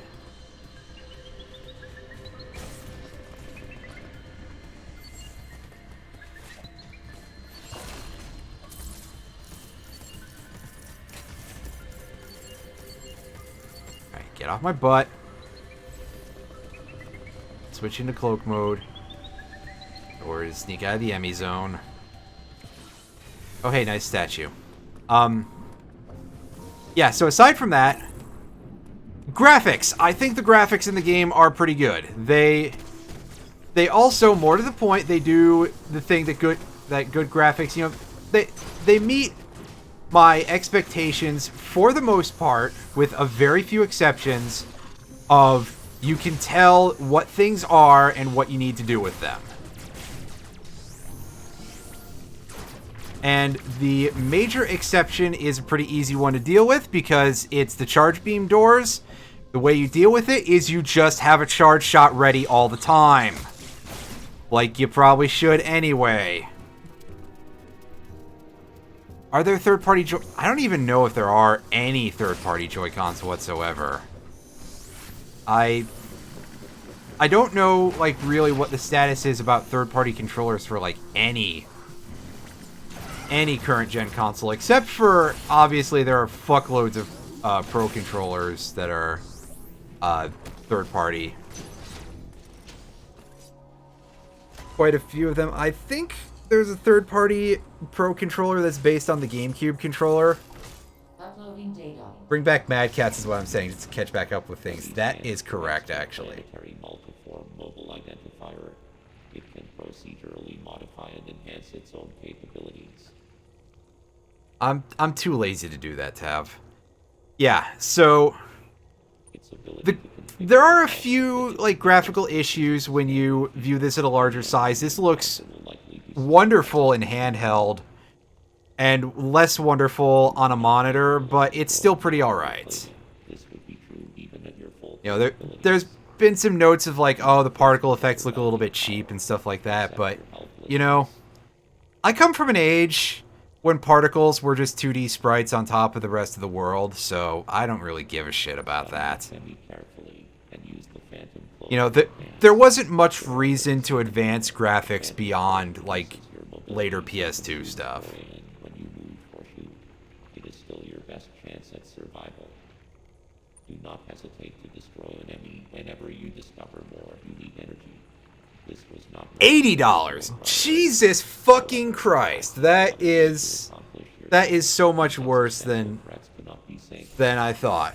As far as more powerful hardware goes, a lot of that depends on if they, you know, do anything with the games. Although the online, I absolutely agree with that. Their online infrastructure is still what they were using 20 years ago. Which, you know, if you're running a home network, okay, sure, that might be considered acceptable, barely. You know, I can see the funny cat dancing video. I guess that counts, but you know, for the, you know, for consoles and stuff. Also, yellow cat meme. Listen to this fucker. God. The fact that I'm continuing to make that reference. I have problems, and most of them are me. Ah! God. Yeah, I hate these things a lot. Oh! Amazing. We managed to stun it. Let's GTFO.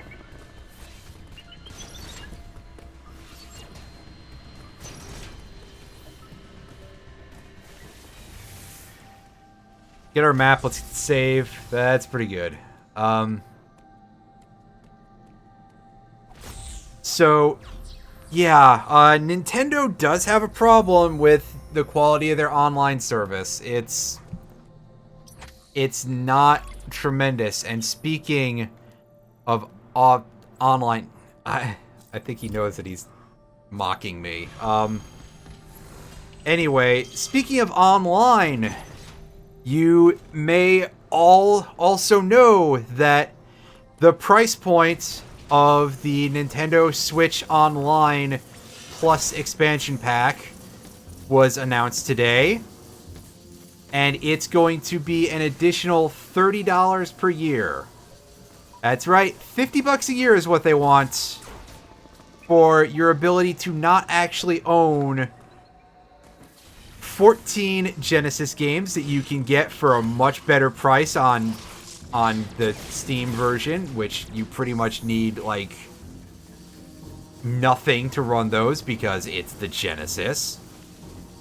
And 16 GameCube games, which are varying levels of pretty decent to experiments to Yoshi's Story in terms of quality. So, yeah, that seems a little bit OTT. But hey, you do get the Animal Crossing DLC for as long as you maintain the expansion pack price, I believe.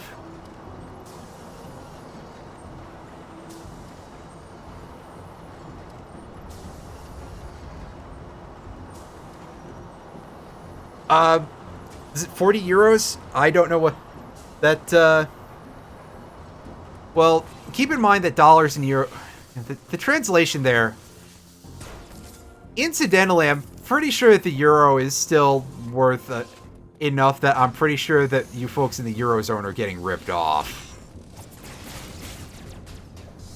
As you always are.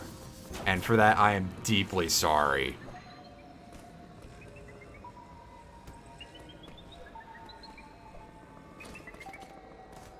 Is the euro still the rough equivalent of $2 a piece?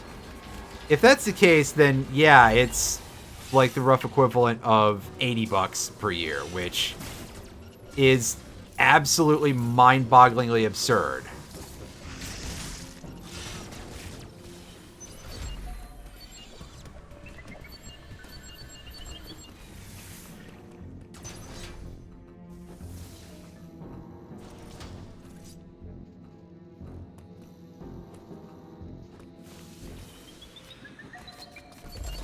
Oh, is it? So is it actually less? That's kind of surprising. Euro must not be doing too well.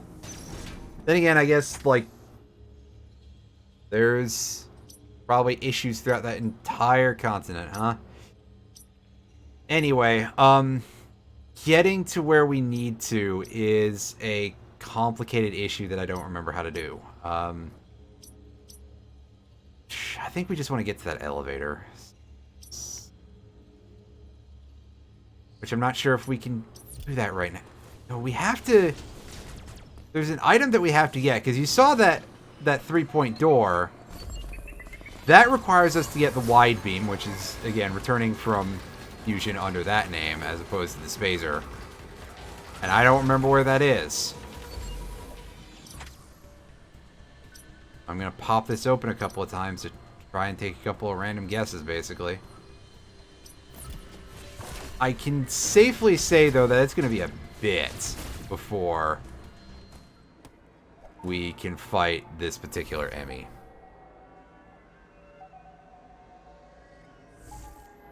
Hey, now, I'm not saying that, you know, we're doing better here in America, but, you know, it's almost like everything is shit everywhere. So, I don't have much else, just everything is shit everywhere, I guess. That's the takeaway of this entire stream. And at times, that is how I feel about this game.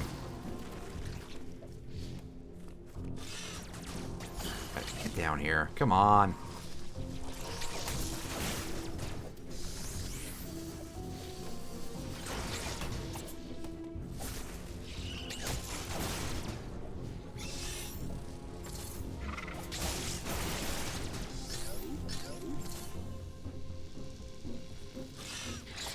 Damn it.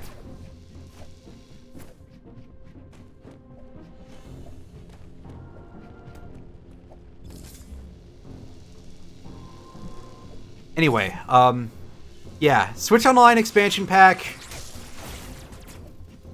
The pricing, yeah, listen, I know that if this was $19.99 or whatever when those games were current, $50 for that entire set of games, even like just to borrow them for a year, would be considered a pretty good deal. But there has been a massive devaluation of retro games, especially for when you don't own the actual cartridge or anything over the years. And one of the companies that has really contributed to it quite a lot is Sega, with, you know, all those compilations and stuff. So when I say that it's not worth it, it is that they're sort of lying in the bed that they've made a little bit, but also,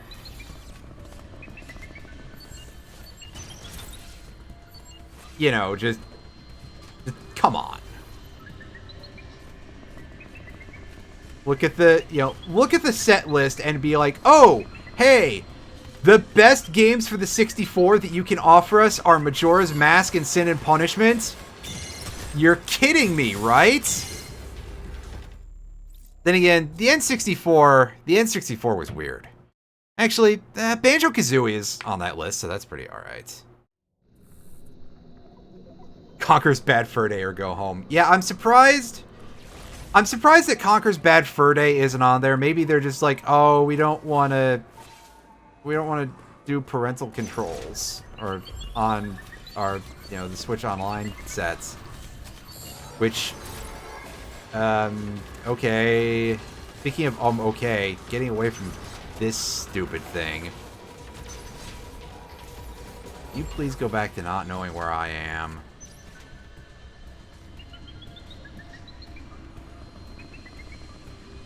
Please leave.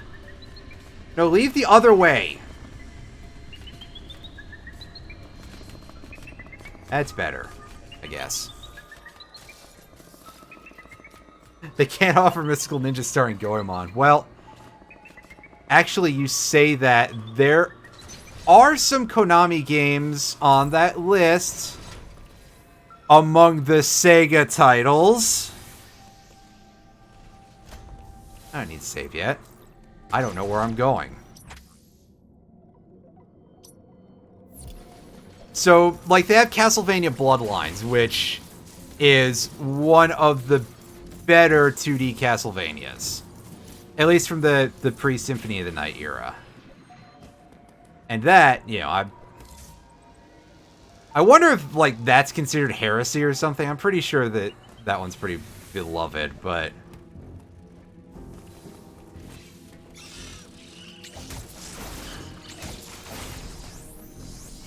I suppose I don't know for sure. Speaking of not knowing for sure, I don't know for sure where I'm going, so...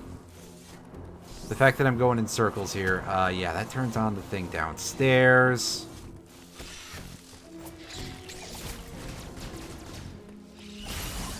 I'm gonna try something around here and, you know, like, bring this with a missile. No, that's actually something we can, like, follow the entire path on. I just don't remember how to get over here. Side.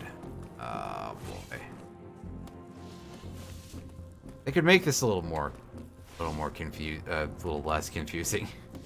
Anyway, Superman 64, thank you very much.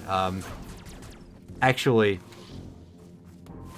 speaking of Superman 64, a legitimate question: where actually are the rights for all the Titus games?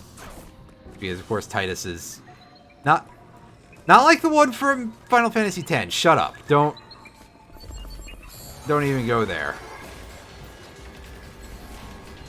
Are you kidding me with that? It just just decided to go in the path that I was going to when it couldn't sense me because I was invisible.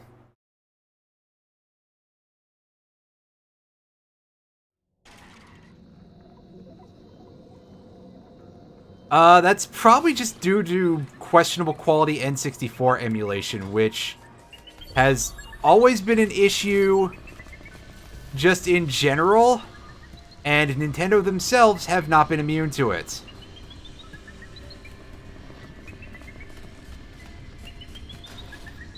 You know, I suppose it can't be much worse than Majora's Mask on the GameCube, which died so often.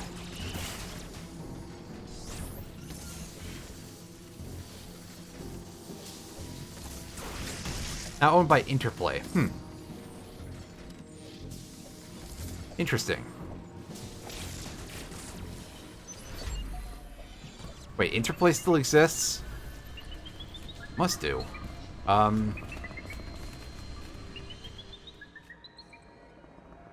Oh god, is Interplay tied to that ColecoVision thing?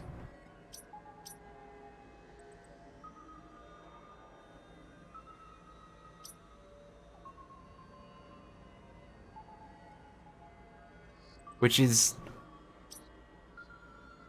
operated by... Because if so, dear god, that's... You know, I wasn't gonna, you know, say that I felt bad for Titus today, of all companies. But if so, because I believe that ColecoVision thing is tied up with our old friends Doug TenNapel and Tommy Tallarico. And if you don't know who they are, well...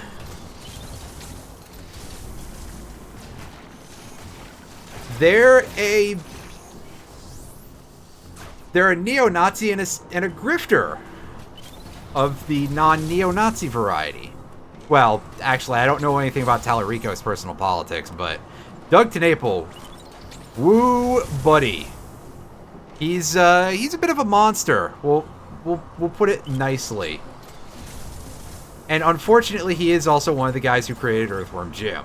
So, you know, peel that onion, right? That's... Never think about the things you love. That's the takeaway today. Never, ever think about the things you love. Okay, that switch is active. I had an idiot moment here. Like when I started to play this game.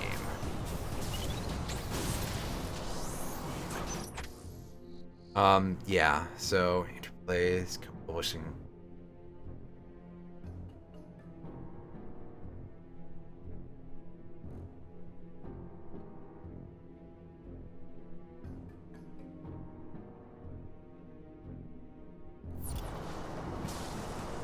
The what? UPS robot.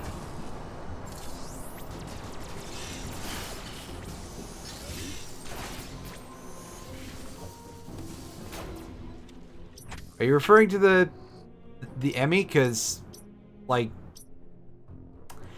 I don't want to say they're not scary, but also, I mean, it is in some ways simply not doing it for me. The worst part about this is the pathfinding, that I don't know where anything is.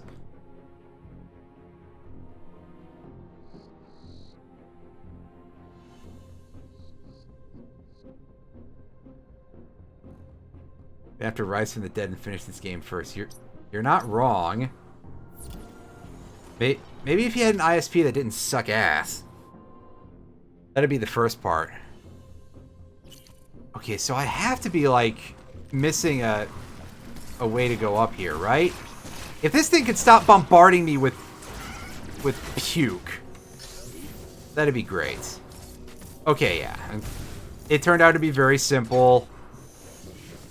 It's just that it's really not forthcoming.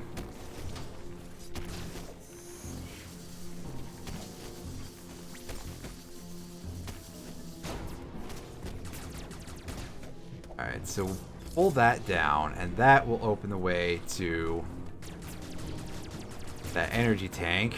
And over here is where we get a piece of heart.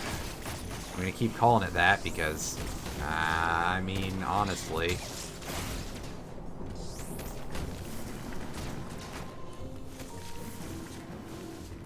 Energy part, there we go. Yeah.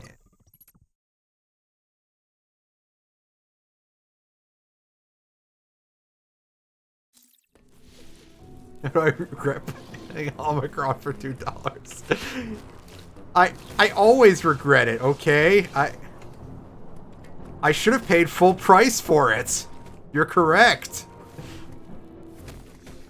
I absolutely should give oh god, I screwed it up. I absolutely should give David Cage more of my money. You're right. Except for the part where David Cage is a piece of... where David Cage is a piece of shit. I almost said something slightly different. I almost said David Cage is a piece of ass. That is... I don't know. I've never met a man who looked so ugly outside as in... as David Cage. Actually, quite a few, but I'm...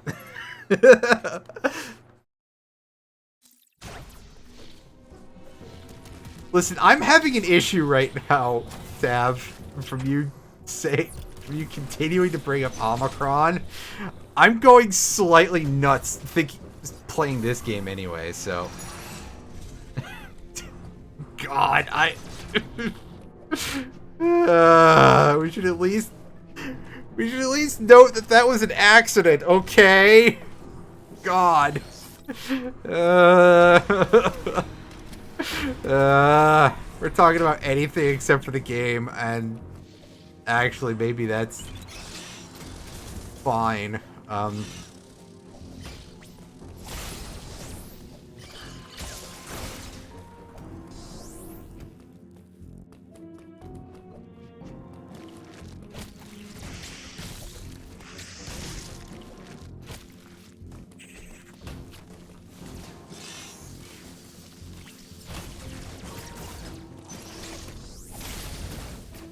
Is this my initial playthrough for Dread? I've played through about half of the game on my own time, and I've forgotten most of it already, so... You know, that's real good. This may as well be my initial playthrough.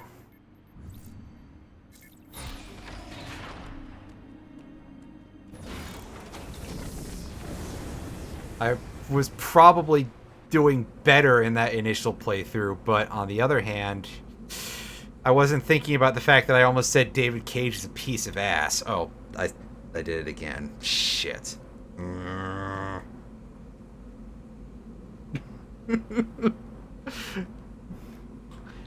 There's just Sigmund Freud in the background tapping his cigar on something, going, tell me how you really feel. I'm...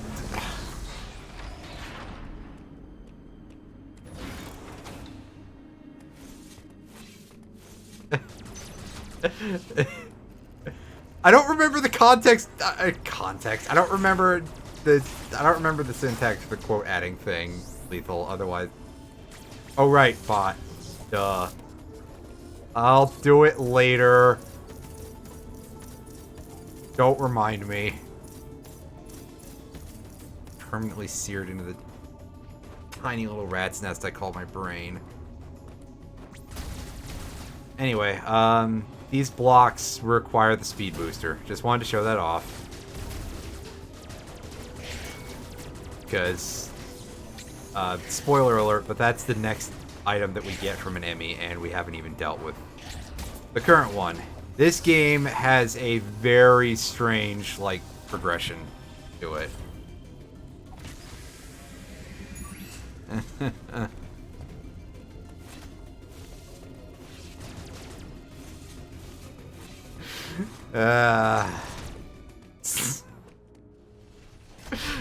gonna save the game. I don't deserve this. I totally deserve this.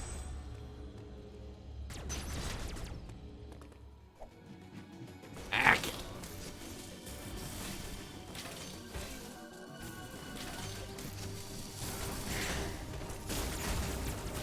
Well, at least I don't have to deal with that stupid bird thing. Unfortunately, there's this thing, and these take a lot of hits too, because everything in this game takes a lot of hits. I swear I started this on normal mode. There's a hard mode when you beat the game, from what I've been told.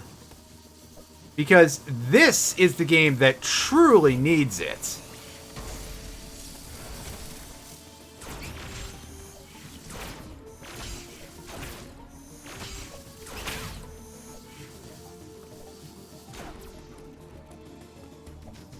I remember that somebody I know was roasting nuts on some dude who wrote a review of this game. It was like, I really wish there was an easy mode because I'm really bad at this. And now I was like, yeah, okay, I get that that's kind of, you know, sure.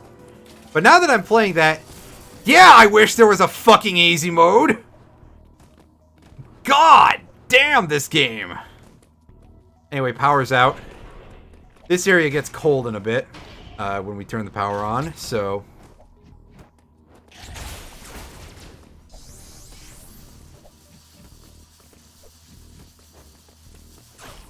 Granted, I'm also like the sort of person who's like, hey, we should have options for multiple types of, you know, people who play video games.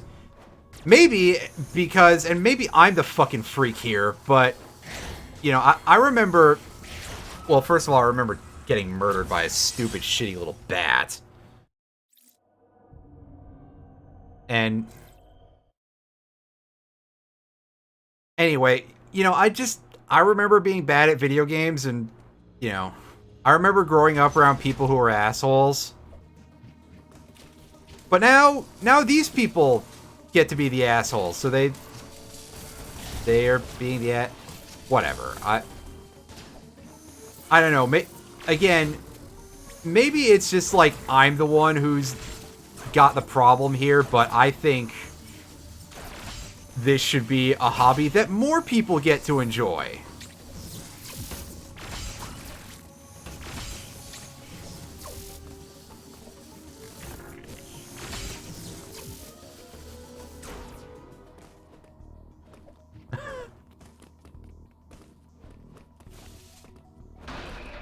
Thank you, Tef. That's... Now that would be a little more fitting with the more action-oriented style of this game.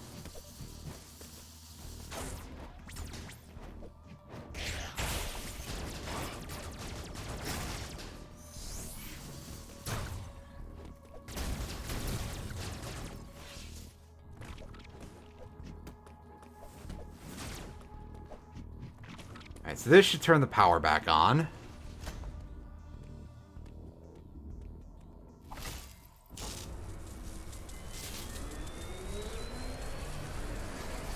At least in this area.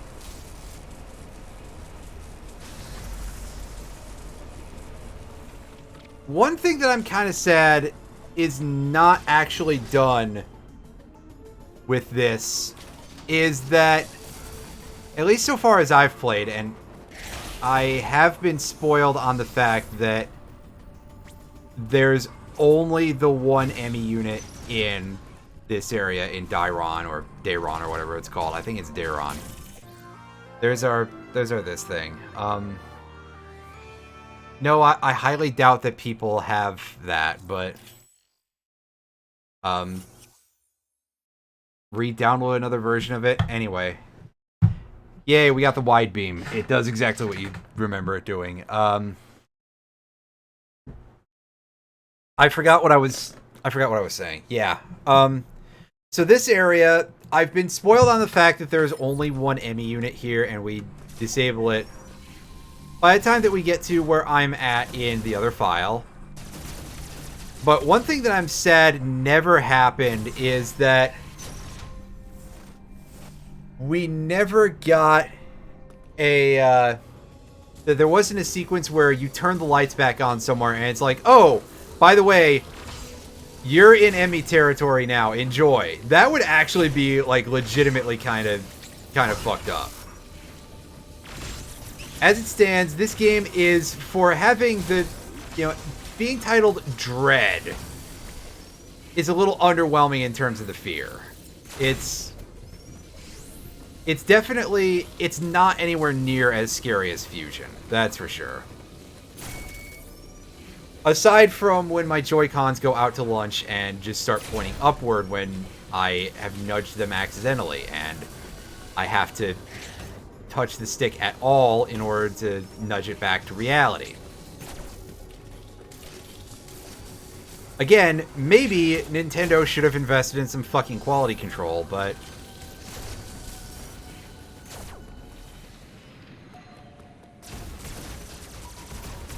don't. I'm not an expert here.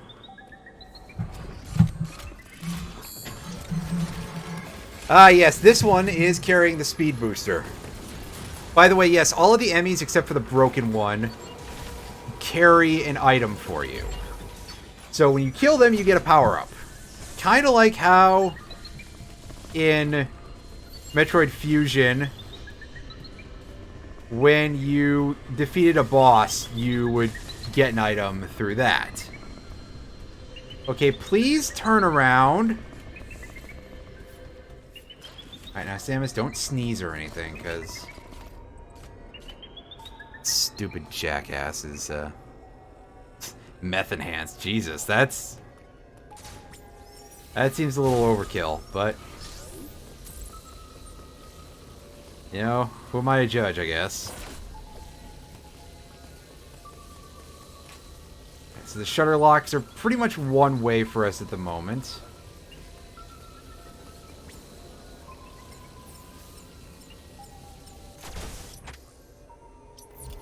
So I think we're just going to have to head out of here. And we're going back. We're just going back to Cataris now, I think. And we're going to do a little bit of stuff that we can do with the wide beam now.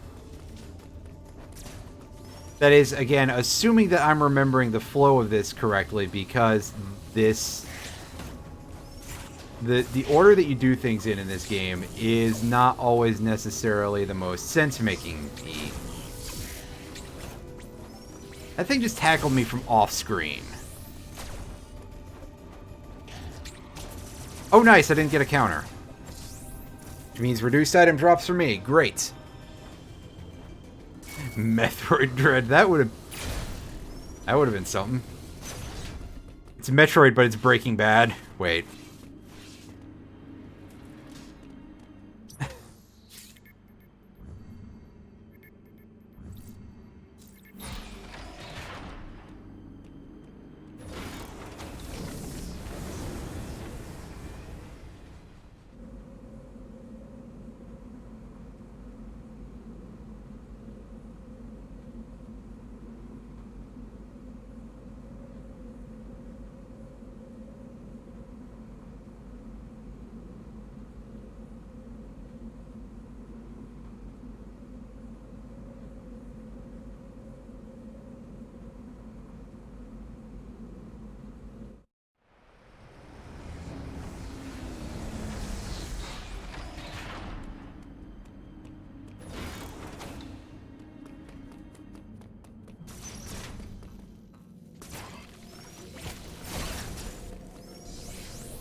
Yeah, also, you will notice, I probably don't even have to tell you this, but basically any of the stuff that requires the wide beam to open can be incredibly finicky.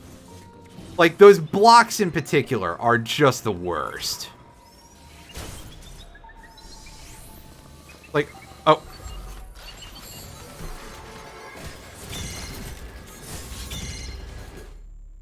By the way, nice, worst slap I've ever seen there, Sam. It's just, like...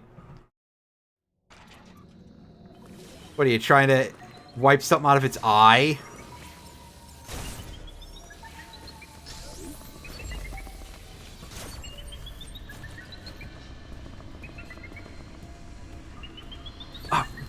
What the...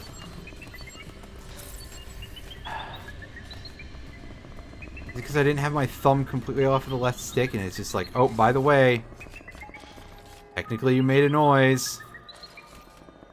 Samus, did you sneeze or something? This Emmy's item is a pepper shaker for some reason. I couldn't think of the word I wanted. And that's still not the one I want.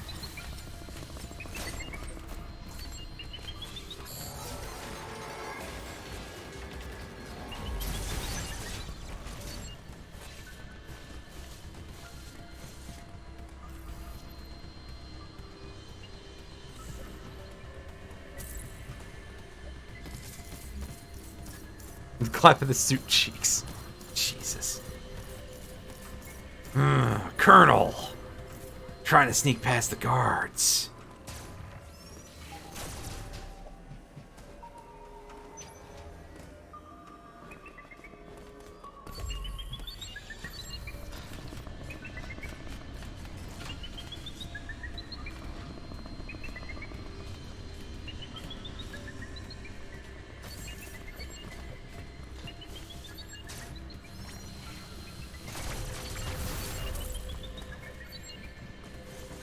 Alright, so we got one of these again.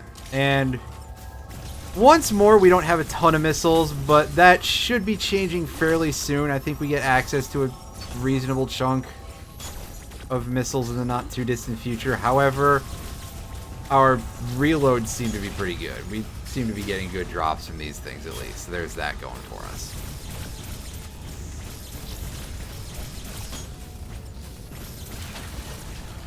Spend all of our missiles there and pick up our Omega Cannon, and this is going to be a sequence where I probably die a lot because of not remembering where to set up for the kill in this one.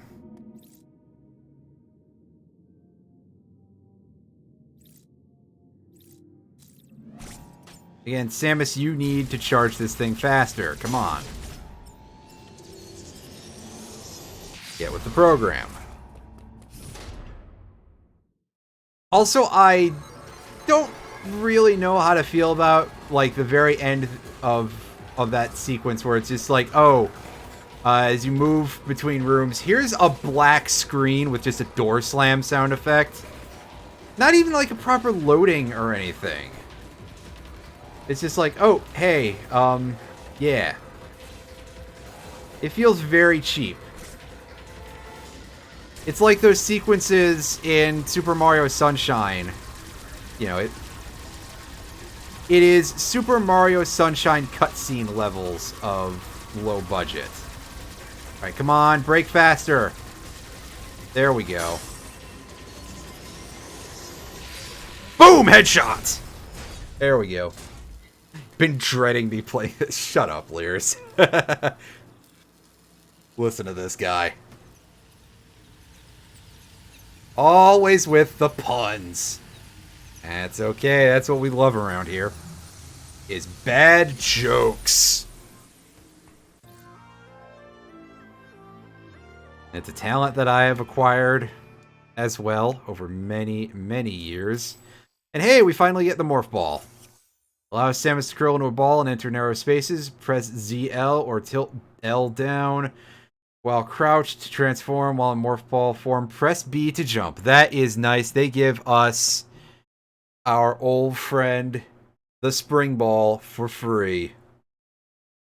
Standing next to a narrow tunnel near ground level, press B while moving toward the tunnel with the left stick to automatically switch to Morph Ball form and enter. This also works while grabbing onto a ledge leading to a narrow tunnel. That is going to help us be able to navigate around quite a bit. Whoop. Hey, there we go. There's some missiles. You're certainly not more capable of getting around while curled into a ball. That's okay. It's a much rarer skill than video games would have you believe. But I gotta tell you, I'm so glad that Metroid can't crawl.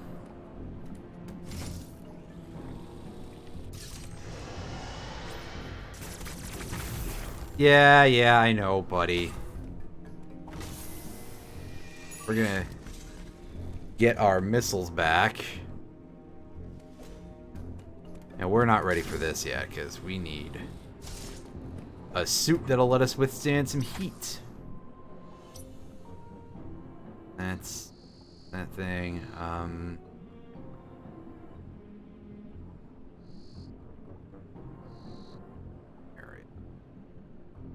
Trying to track around for, like, what would be, I think we have to go back to Artaria. And we have to take a slightly funny path to get there.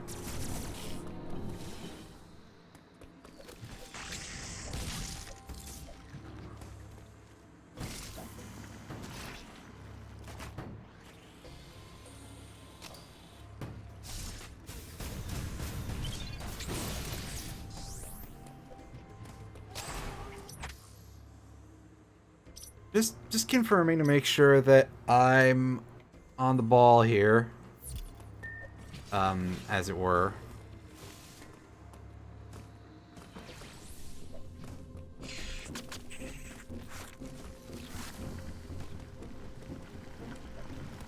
Yeah, because we can go this way again now. However, we can't really go up, so maybe this wasn't very useful.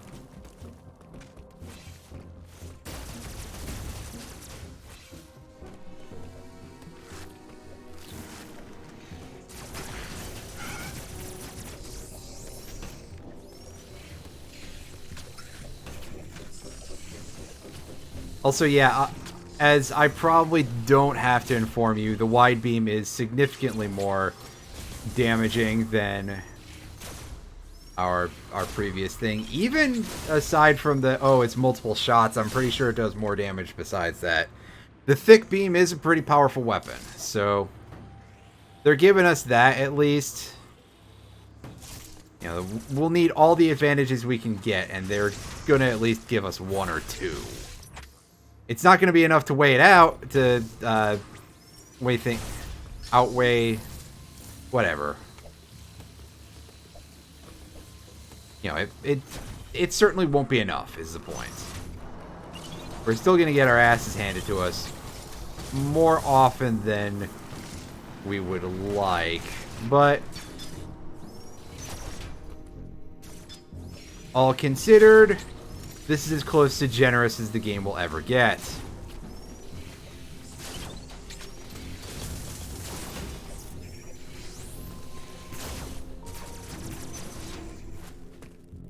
Alright, yeah, here we are. Here's the elevator back to Artaria. And that should lead us roughly in the direction of... There were a decent chunk of wide beam blocks, I think, in that area.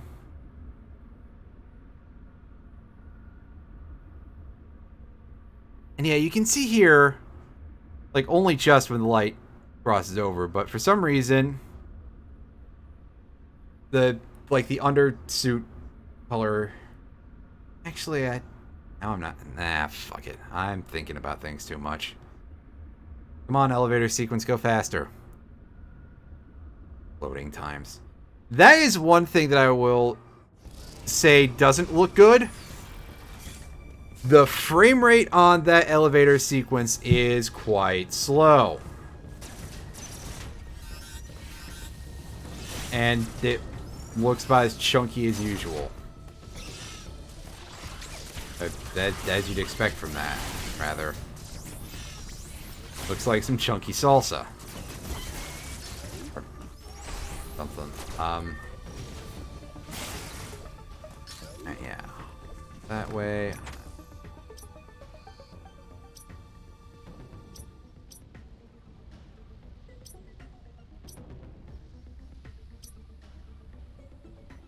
Yeah, just taking a second here to look around for where that area is that...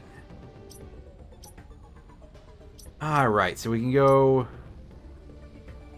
through that rubble because we have the Morph Ball. I think that is actually the key here and not the wide beam, although the wide beam is necessary.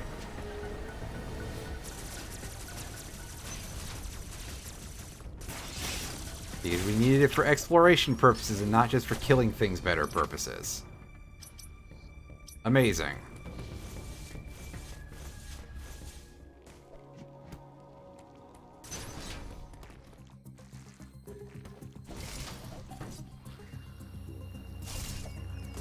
Oh hey, we can get this now.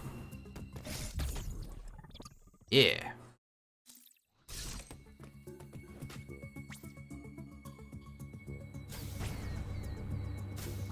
Oh, that requires a bomb. Never mind. About to be like, ooh. More goodies? Nope. Nothing extra for me. Can't get through that. Very weird looking. I don't know why it's there.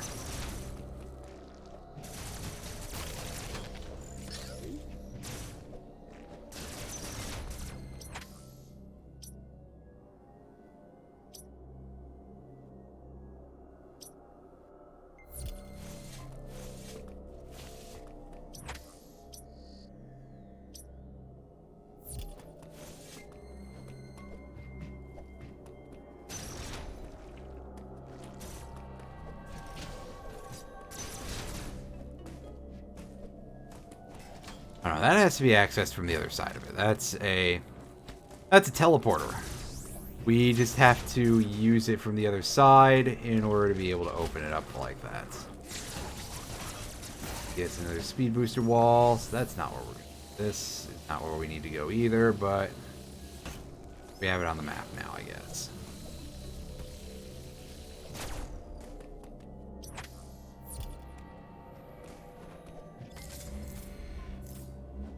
That down.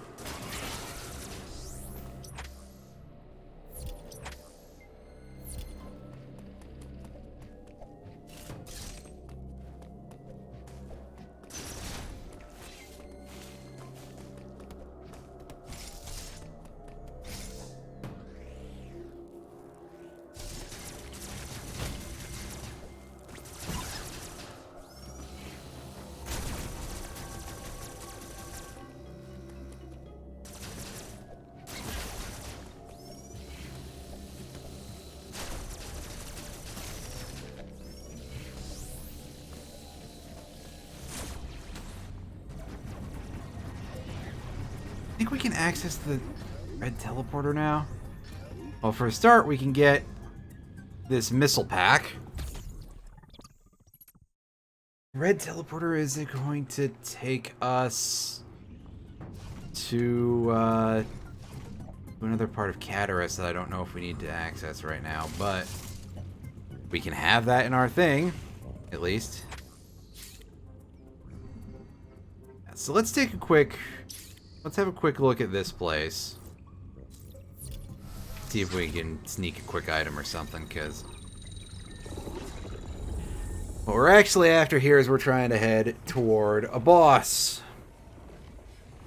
Or rather, getting an item so that way we can go fight a boss. Oh, whatever.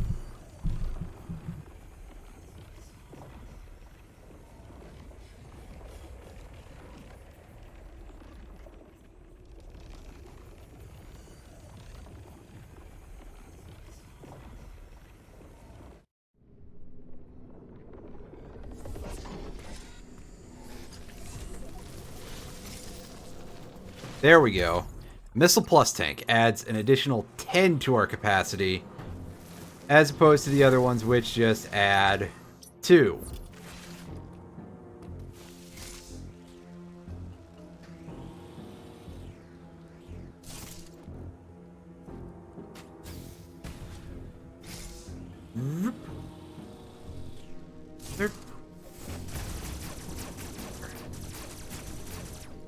It's just not very useful right now. And this is another save point. Well, it's good to have one of those, I suppose.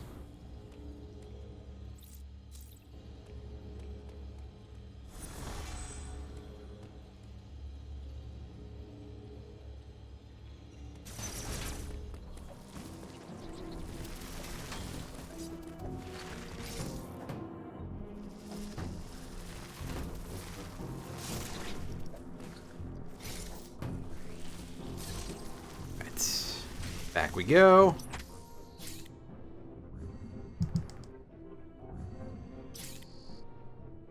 Yeah, let's return.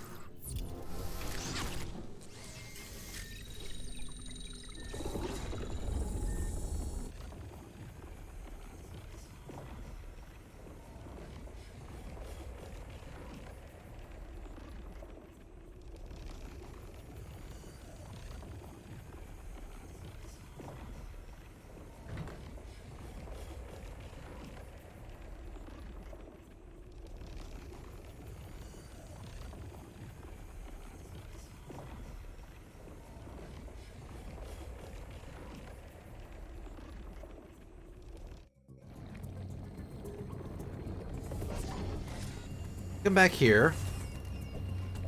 Let's get our, like, 20 energy back, because, damn it, I deserve it. I do not deserve any of it, but... Hey, we even got our 1 missile back. Thanks, game.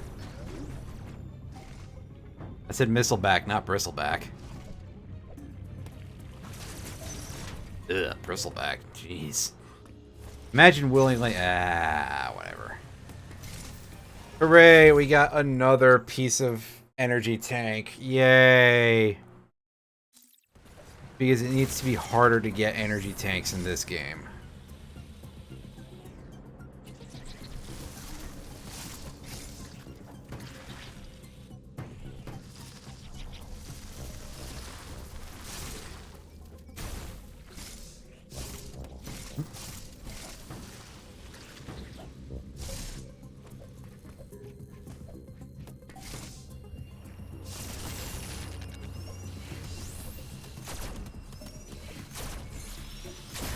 Hey, super missile dome. We don't have those yet, that's for sure.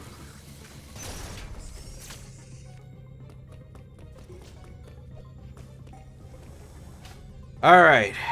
We do this, and thermal fuel's flow has been redirected. That looks a little different, but also that causes some issues.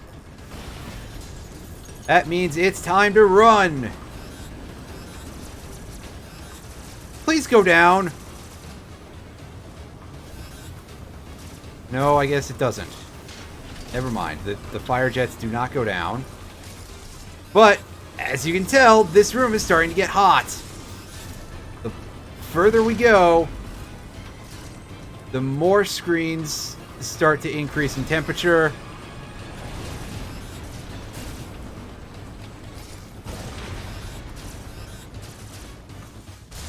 It's like a throwback to that one sequence in Other M. Just like a little different. But thankfully we got a fix for that now, because at the end of it we get the Various suit. And I like this item pickup sequence. This is pretty good. Like, even among picking up the suits where Samus gets her super glow, that little fiery aura, that's pretty neat.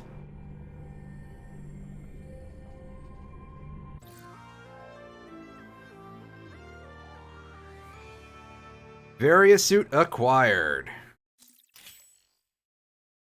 Reduces damage taken from enemy attacks and insulates Samus from extreme heat. However, it does not prevent damage from extreme cold and lava. Yeah, for some reason, unlike in Metroid Fusion, this does not protect you against cold. I'm assuming that the budget ran out for Galactic whoever the hell. Or for some reason, Samus just lost that ability, maybe because of absorbing the Super Era suit. I don't know. Also, it slightly increases the dash melee's damage, but, you know, who cares? We will probably do that by accident more than anything.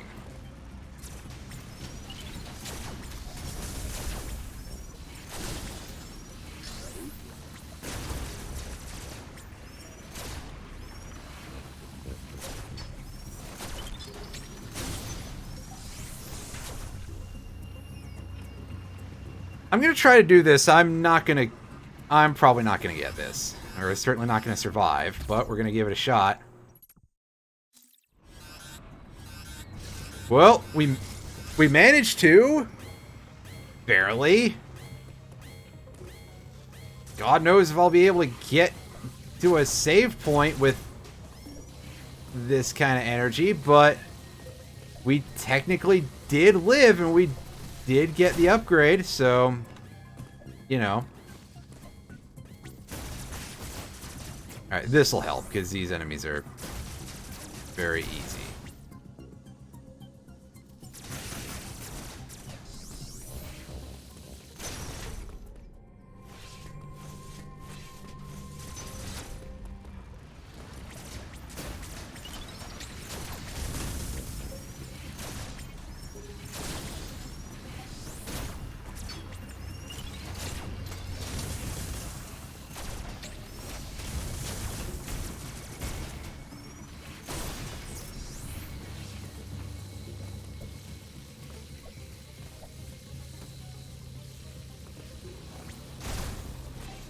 Me.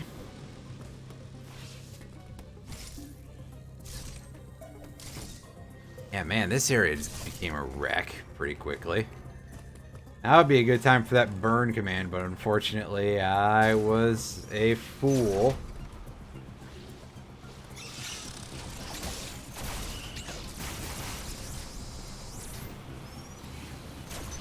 And you can see this room is full of lava. Go. Get our energy back.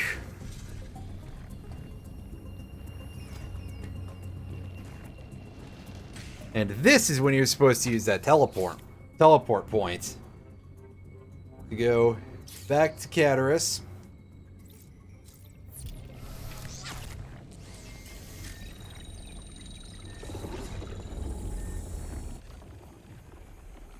Using the red porter. And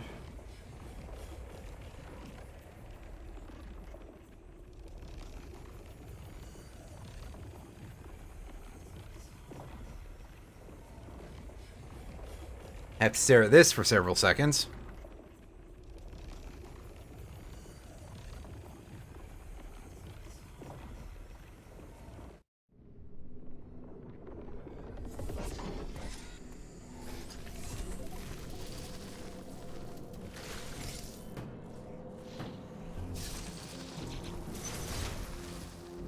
I can wait to use the save point. Believe it or not.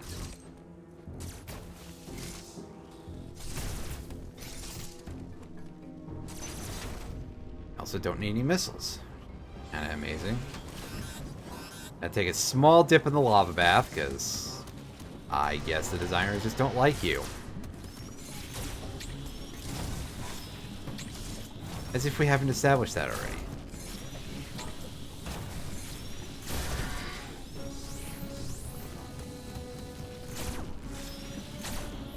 So thankfully this stupid rock on legs has a very short attack range.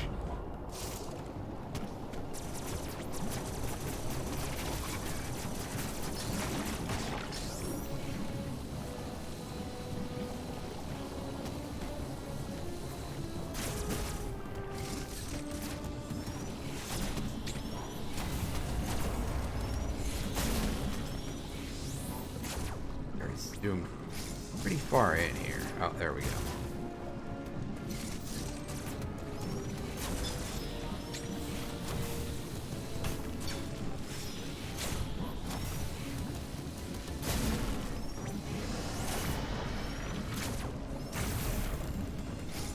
Alright, because it's not the area I was thinking of earlier.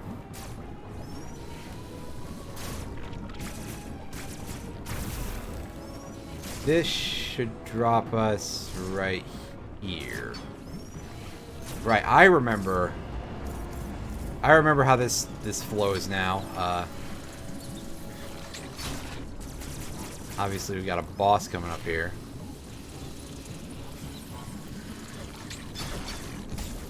Give me the energy.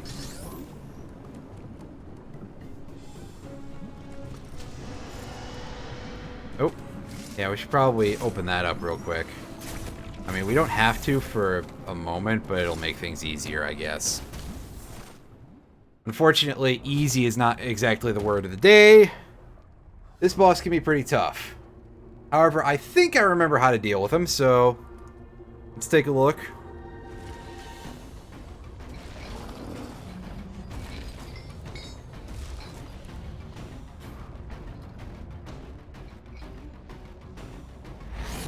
Well, well, if it isn't our old friend Kraid. The real too big for Smash Brothers character. And yet he showed up as a background object well before Ridley was playable. Kraid, whom we haven't seen since Super Metroid, I believe. Hasn't shown up in, like, anything since. Rather infamously, though, Kraid was modeled for Metroid Prime.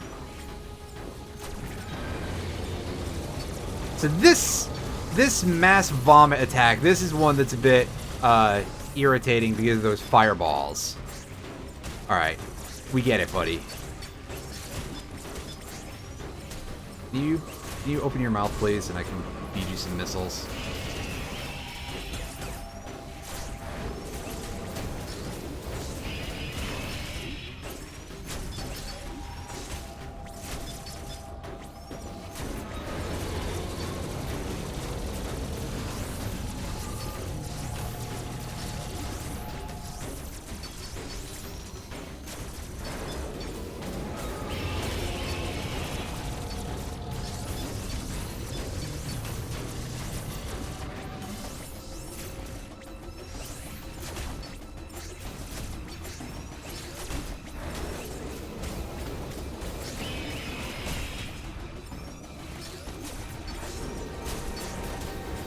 Yeah, see, those claws are definitely causing some issues here. Actually, if we can get you back into vomit phase, I'd like to recover some health, please. There we go.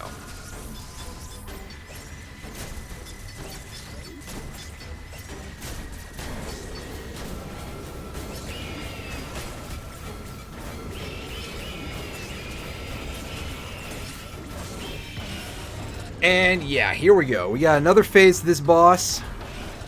This time no QTE, which is good. I guess if they're gonna make sure that we don't have those on any boss fight, it better be the one that's the classic fight. But apparently old Kraid has a bit of a belly button infection here, so you know, Dr. Samus is here to prescribe the best medicine: fuck tons of missiles. In this case, it's going to be charge beams. Also, I died because I had, like, no health. Because he was just being relentless with those claws. Damn it, I didn't want to touch the lava for a whole 15 damage. Jeez. That's unnecessary, game. Well, good news is we can skip cutscenes this time because we've seen them before.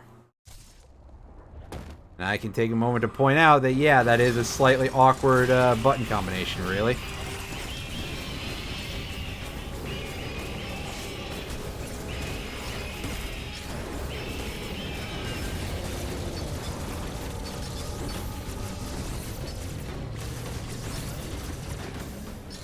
And yeah, those fireballs hurt so much. From some testing that I did on my own, the Varia suit reduces damage by 25%.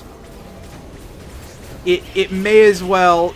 You know, Samus could go into battle naked, and I'm pretty sure she would be more durable at this point.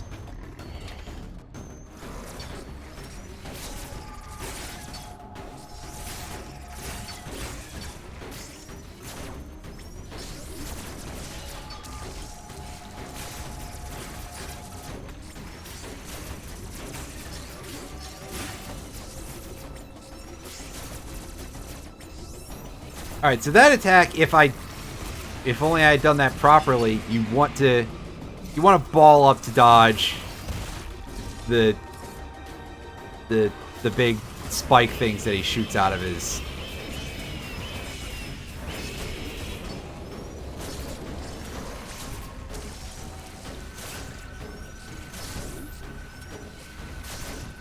And if you time it right, you can actually get both the sphere and land some damage with the wide beam. Unfortunately, I also jumped right into the purple stuff. Like an absolute...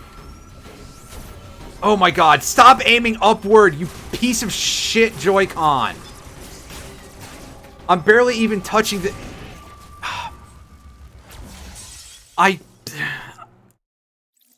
So bad! I cannot believe that, like...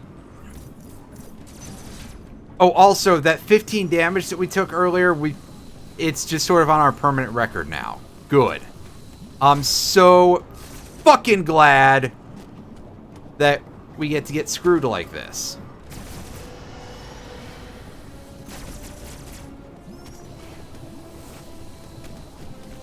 There we go. Fortunately, it was only 10 energy, so...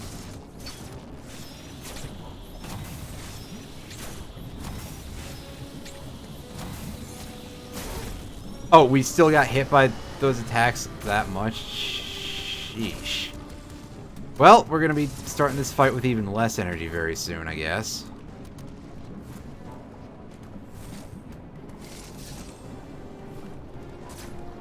Which, you know, that's weird. I couldn't tell at all that I was being hit by those. Where did any of my hit impact go whatsoever? Whatever. We're back to full. Because honestly, why should we be going into a boss with not full energy? Well, aside from the game, you know, making us do it, I guess.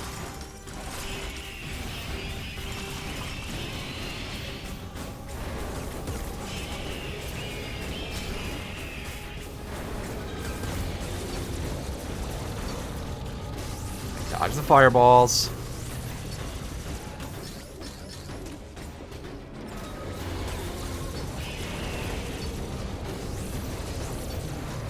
Do it better this time. I said, let's do it better this time. That wasn't better. Okay, we came out of it and we gained health, so it was better, but still.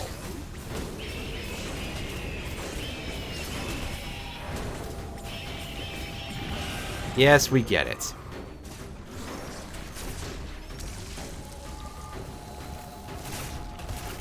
That wasn't so well done. Yeah. A lot of purple stuff. Can you choose a better attack pattern, please?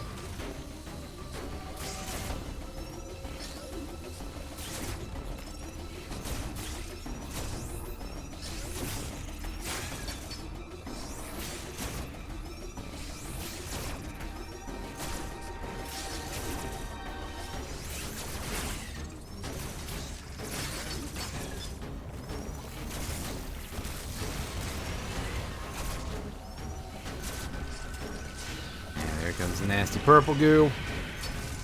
Alright.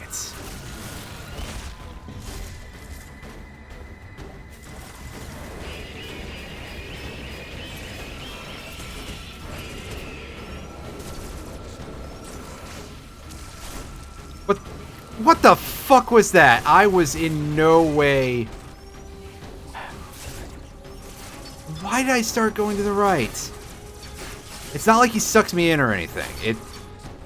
It was just the Joy-Cons falling asleep at the wheel, apparently. And again, I need to be very, very clear. Hang on, I'm getting a bit of a thumb cramp right now. It's almost like these aren't very good controllers. But, you know, I don't like to be... Oh, yeah, absolutely. I just prefer to do it the easier way. I don't like to be the person who's like, I'm a controller, but it's the Joy-Cons. They're not super great.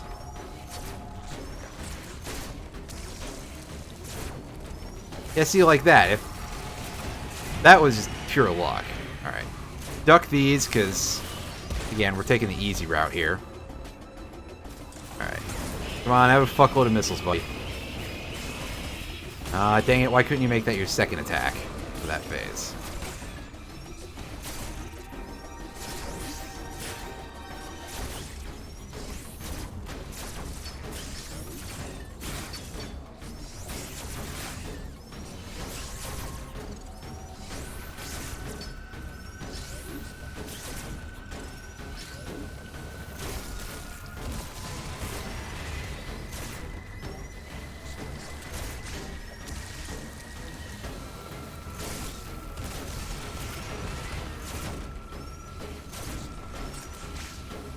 Yeah, he's doing a lot of the purple stuff at us.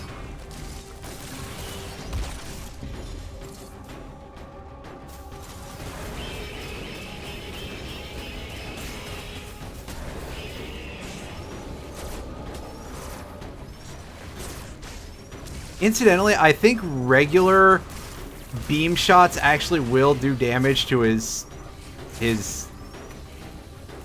really gross goop hole.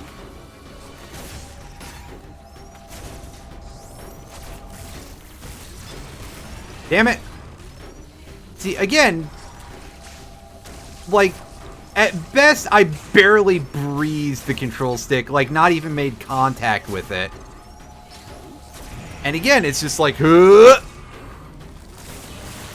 Oh, you made the thing jitter.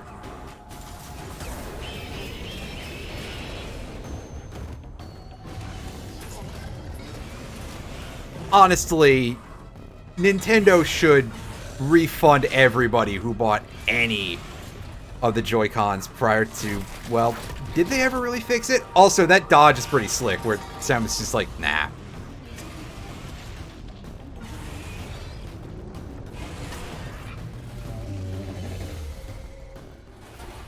Like, just the fact that there is so little to it, just the, I don't care. That's pretty great.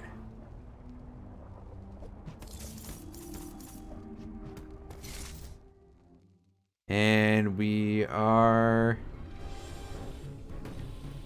rolling again. Hey, that's not necessary. And for our efforts, we get the diffusion beam, which very clearly says B and not D, but whatever. The diffusion beam causes charge beam shots to explode on impact. The explosion penetrates through terrain. And you can see how we're going to use that immediately in order to blow up the weird globule.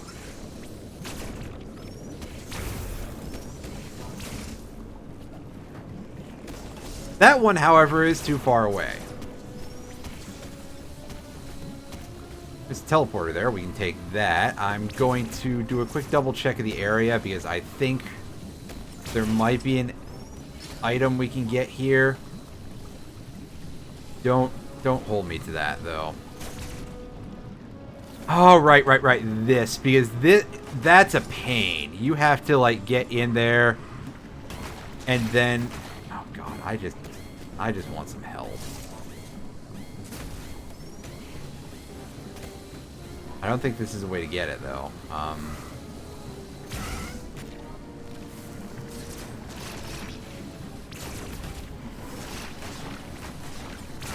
Yeah, I'm gonna take that as a no, considering that big freaking lava pool there.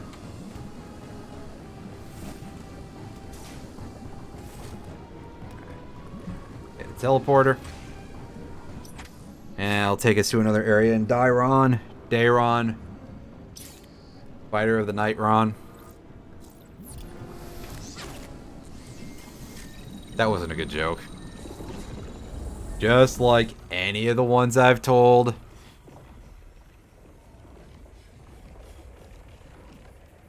In a while.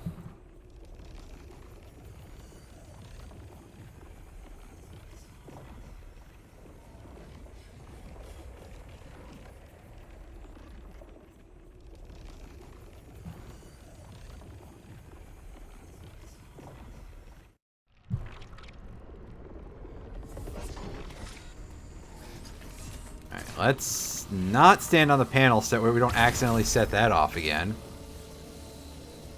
Because it'll happen. Believe you me. Alright. So in here.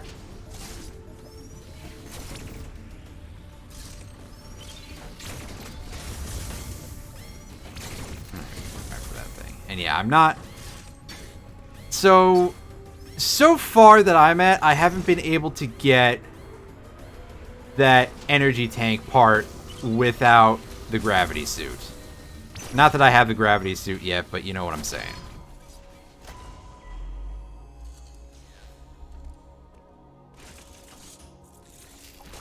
Uploading data. This area, Gyrin, appears to be a biological research laboratory. You have already reactivated one generator in this area. There is another sector above you still suffering from the blackout. Find the next generator and reactivate it. You are slowly recovering your abilities. I have still not established what happened to you physically. Don't let your guard down. Your primary objective is to survive. Proceed with the utmost care. Okay, the area is pronounced Dyron, not whatever I was doing before, so I guess we learned one thing here. And it wasn't very useful. Dang it. I thought I could get that faster, but nope. Not fast enough.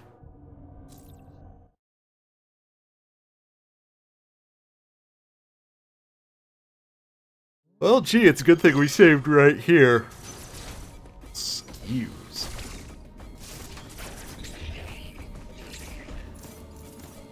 Fuck. I don't know why I thought that thing would not do that, but I didn't. That's for sure.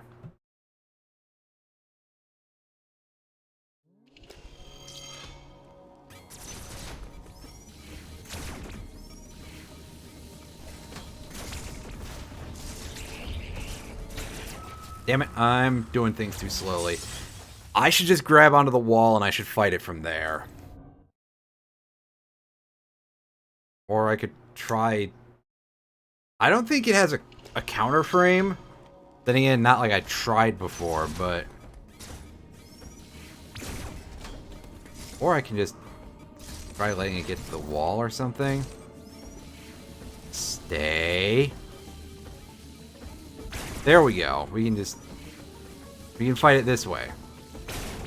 And get 10 energy out of it. Great. I'm gonna say that's probably not enough to let me survive that.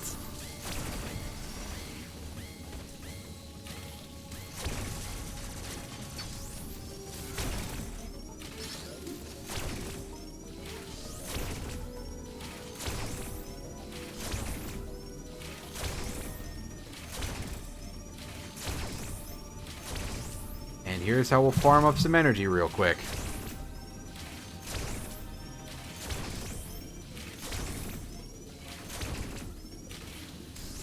Don't shoot too fast, otherwise the launcher just pulls back. Oh, I could probably just go on up there. Anyway.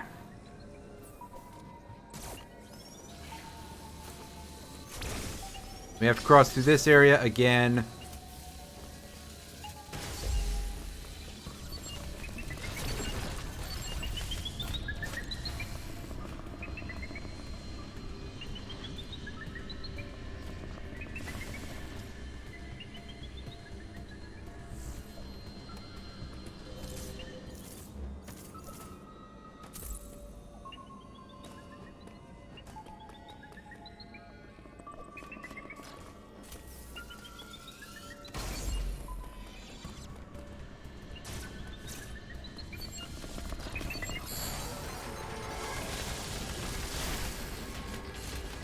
Yeah, okay, sure. Thanks, buddy. Nice, nice cheat there. I don't like these things at all. I don't like this area. However, I know that we'll get to kill it pretty soon. At least.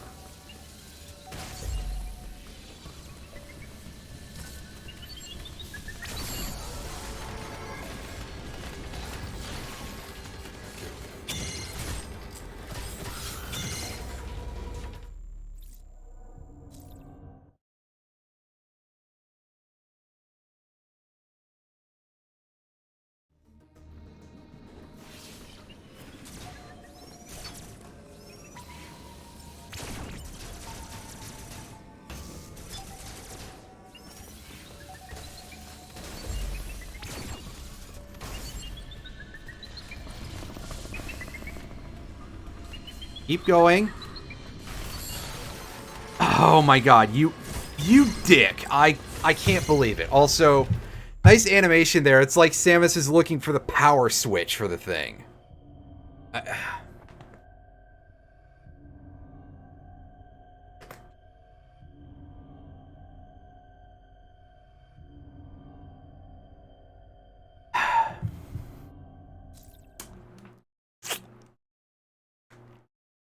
What a massive, massive, just complete and utter screw job I was offered up there.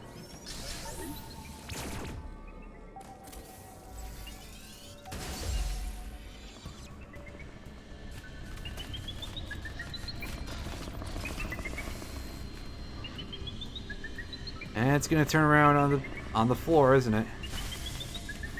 No, it's gonna keep going. Turn that off.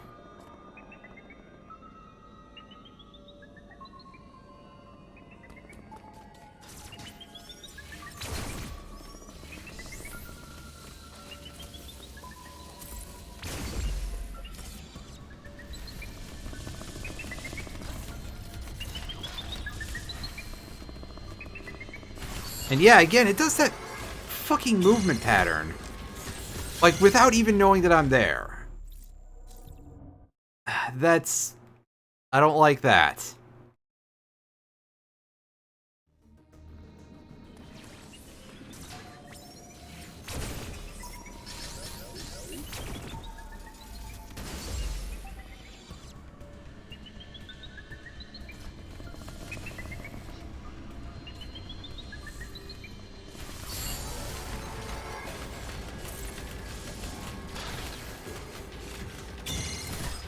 And I mean, as usual, there's just some things that... I mean, I shouldn't complain so much, but I'll do it anyway.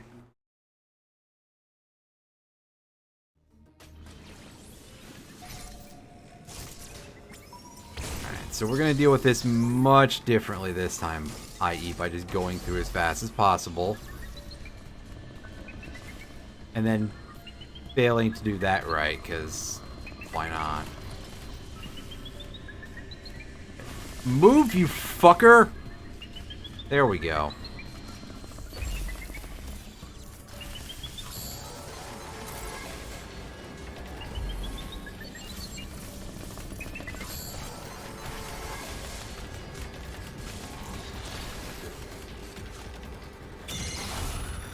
That's right, eat me. I'm gone, fucking ass. Can't believe that worked.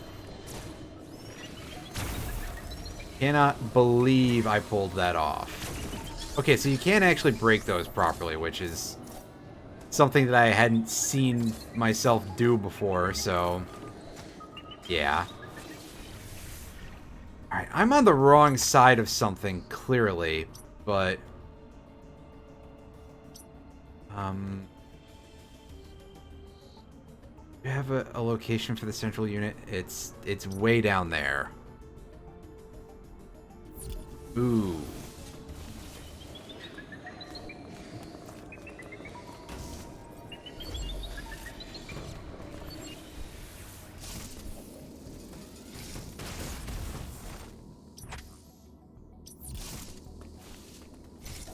It's this I just don't know how to get to. Yeah.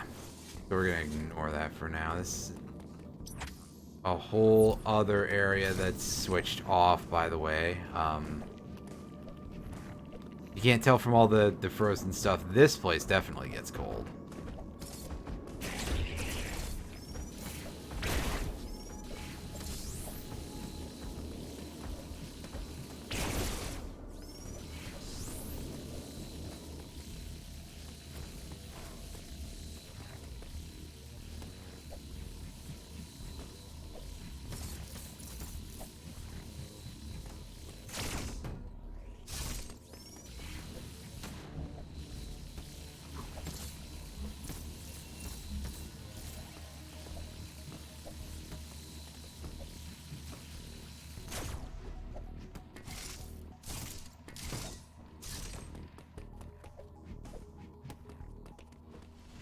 Wait a sec. Do I still need to do more stuff in order to get this one? I think I need the flash step or whatever it's called in order to get the speed booster.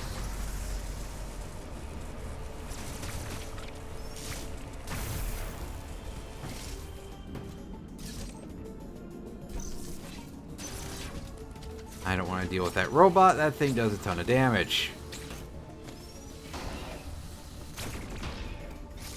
Right, we don't have the bombs yet, so that's not...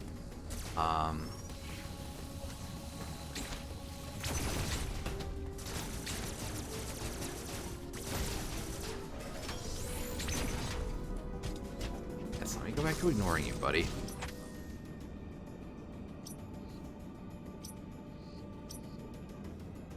There we go. That's a pretty easy place to get to.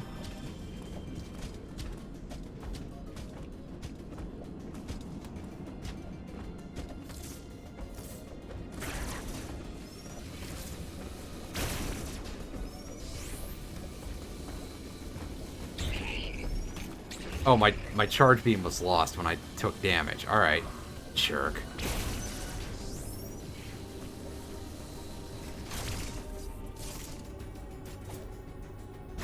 Hitting the wrong button. And that's us just getting the bomb. Just, you know, fairly free of charge there. And the bombs function exactly like you would think they would.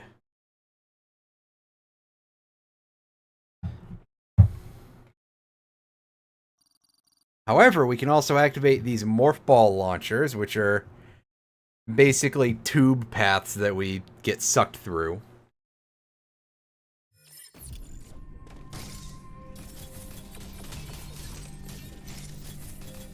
Now begins the part of the game where we do the typical thing we do with bombs in a Metroid game. We just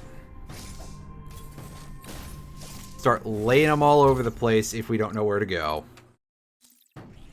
If nothing else, they'll tell us what kind of blocks we are dealing with. Because even though, as we saw earlier, missiles will reveal, so will bombs. They just don't tell you that for some reason. However, this is like a good Metroid game in that regard, and that is really messed up. That is the thing that we killed earlier on in some kind of surgery. That's not creepy or anything, I bet. We refight it in some capacity.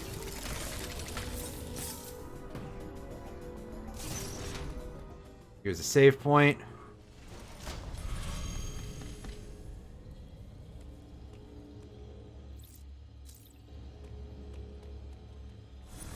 I mean, why not?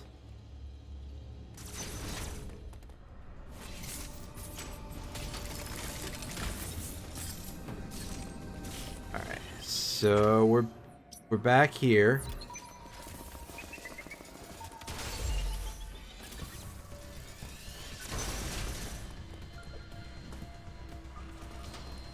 Can we get this info unit from here?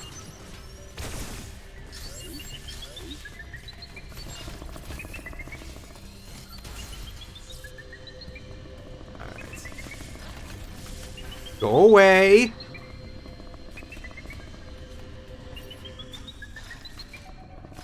That's right. Just walk away, buddy.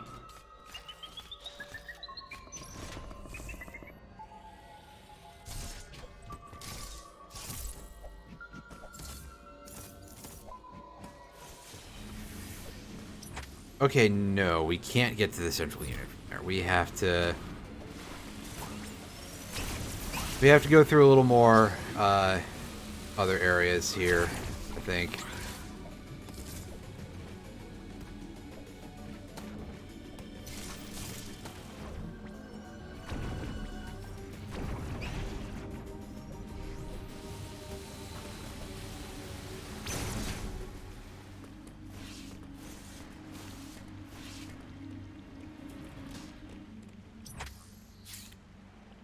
That is going to take us to a new area called Barinia.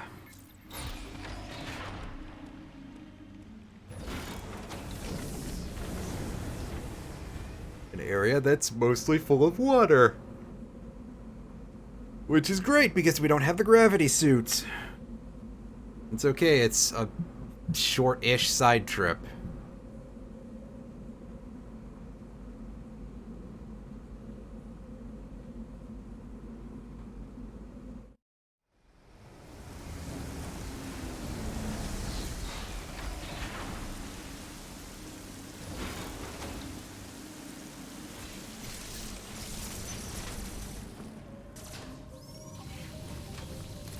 Yes, now those things really are just the barnacles from Half-Life.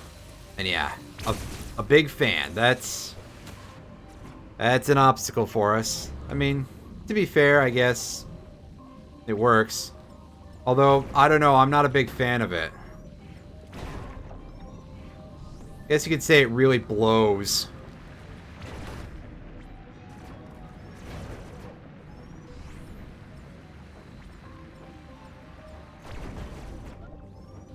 No, wait, I might have more of these. Don't go.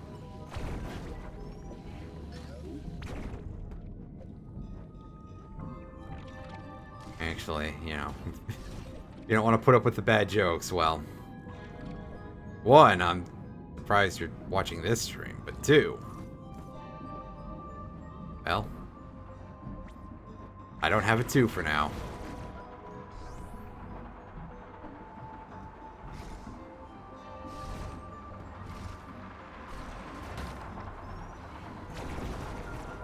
Stupid Half-Life barnacles. This is a load of barnacles. Ah! Get under that thing, because it shoots lasers. You can actually pull the laser part of that thing off with the grapple beam, which we don't have yet, but when we do, you can pull it off with the grapple beam, and it turns into one of the stupid things that just drops straight at you. It's like, wow, you managed to make that enemy even worse. Fuck you, game. When do we become the dreadnought of this zone? Uploading data. A while. The lower levels of the For renderer sure. are mostly submerged.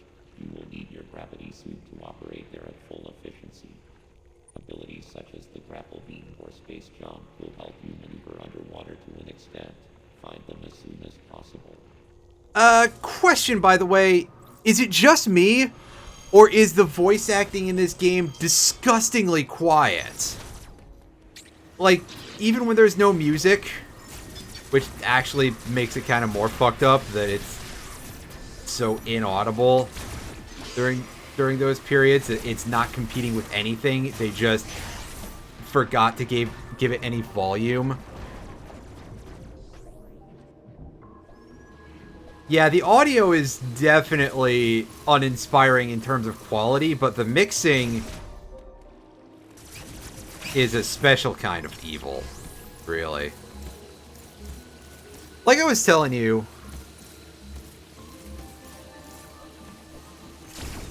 I wasn't paying too much attention to what Kraid sounded like, except that it was loud. Yeah, the first boss is just absolutely, literally just some dude's dog. That That is for sure. I just know Kraid was there, and I was detecting at least a little bit in the music. I was trying to pay attention to the music, because, you know, it's Metroid. Metroid is a series with pretty good music, and I mentioned before, there's a couple of pieces in here that are okay. That Red Brinstar theme in one of the cutscenes is real good. Kraid's music is, like, almost a remix of the theme that he and Phantom had in Super Metroid, but also not quite. Anyway, here's a place where bomb jumping is going to be good, so let's remember to do this. Also, the bombs, underwater, your sounds are muffled, like, way more than they need to be to produce the effect, especially when it happens when it's not your head submerged underwater in any way whatsoever.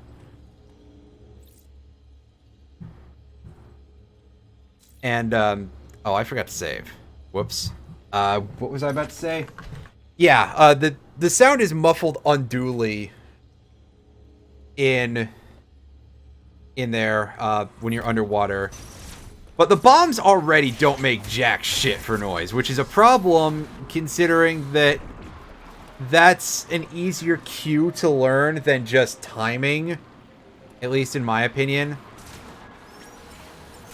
And yeah, we got some more of these goobers here.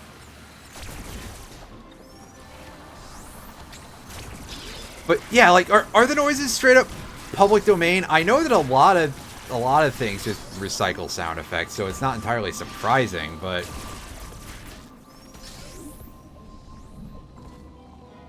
yeah.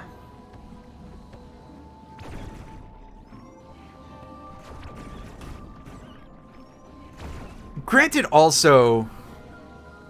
Oh, okay. Wow. Wow. Granted, also, I gotta wonder how long this has actually been in development. Considering the announcement was in June, there's part of me that's thinking that it has not been worked on for very long. Which is an explanation and not an excuse, by the way, but, you know, it is just like, hey, what if, you know, maybe they literally did not have time to do sound.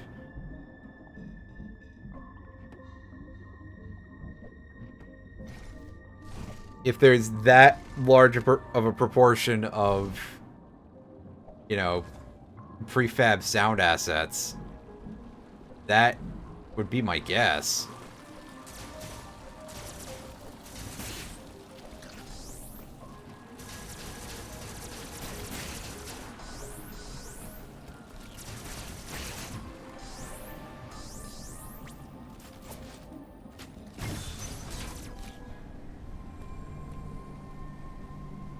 Yeah. Oh, yeah. This statue looks like it's about to slap the hell out of Samus for stealing its precious cube.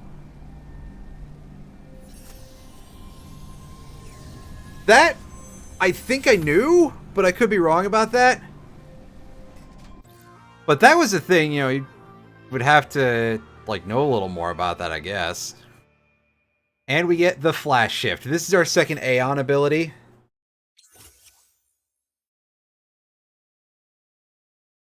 Combat Aeon ability that allows Samus to instantly move forward or backward a set distance. With full Aeon, hold A to prepare a Flash Shift. Next, tilt the stick forward or backward to move instantly in that direction. Alternately, press A while moving with the stick. This ability can be used in midair as well. Samus can perform up to 2 additional Flash Shifts by holding down A until blah blah blah. Using a Flash Shift will consume the full Aeon gauge. Additional Flash Shifts consume no further. Just... that seems like a really bad way to attempt to balance it, but yeah, we have an air dash now. Which admittedly, you know, credit where it's due, that's a good thing to give to Samus. That's an ability that she could have used for a while.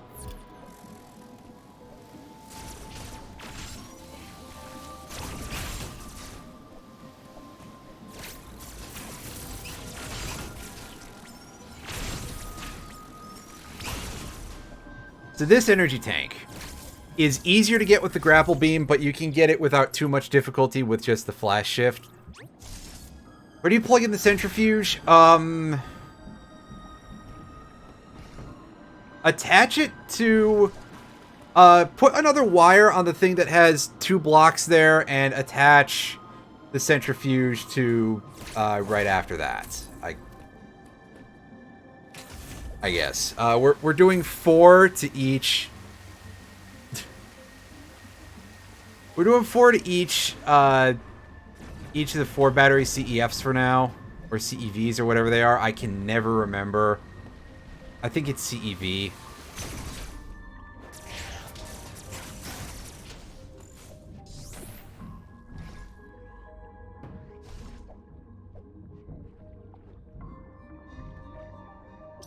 This isn't really a good place for me to be, I don't think, so I'm gonna go back.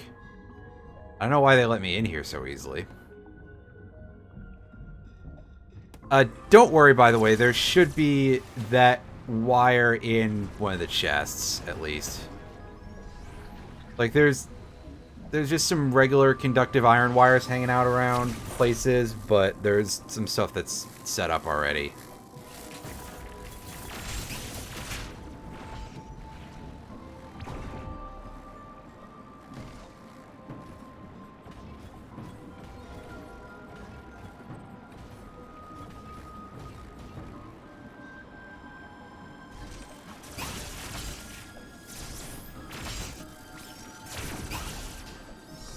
Oh, also, speaking of, oh god. You're gonna have a problem, buddy. Speaking of stock sound effects in this game, forget about the Wilhelm scream, get the Goofy scream in, get the Goofy yell in here. That would... I feel like that would sell my emotions about this game a little better.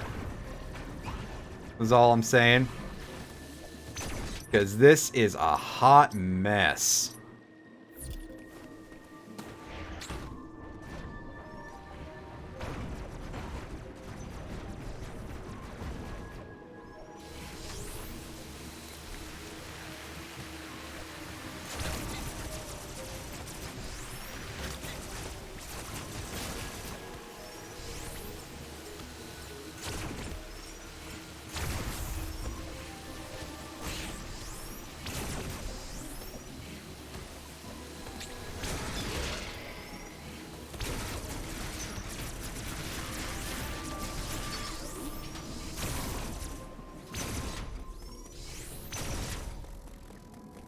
Alright, so with the flash shift, we can go and, I believe now, finally go deal with the yellow Emmy.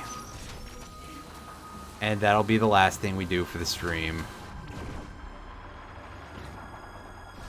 Oh, fuck off.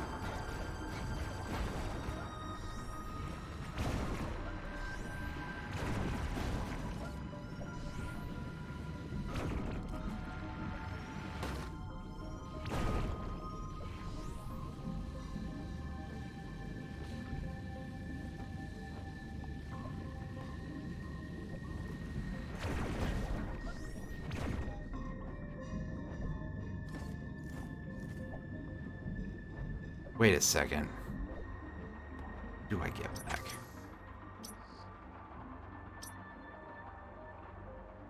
I have to do something a little weird here, aren't I?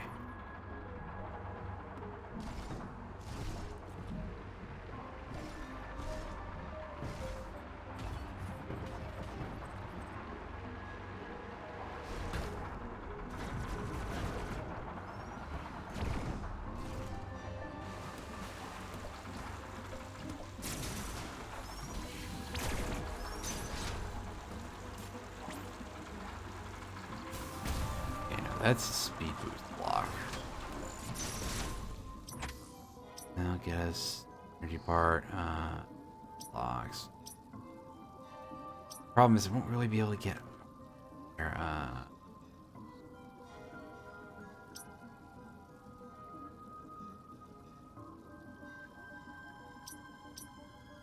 what am I missing? Can't get to that teleporter.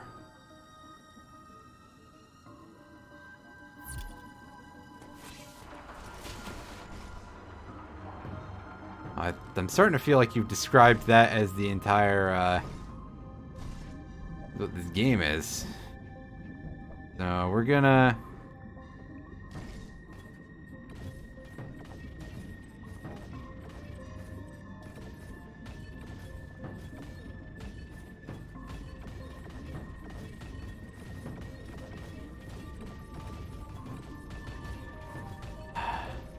gonna have a bit of difficulty, basically.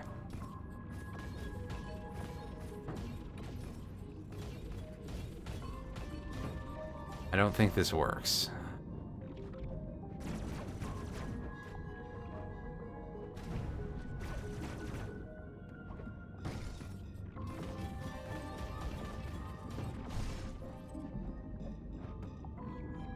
I feel like I didn't do something, but I don't know what offhand. I've forgotten this part, apparently.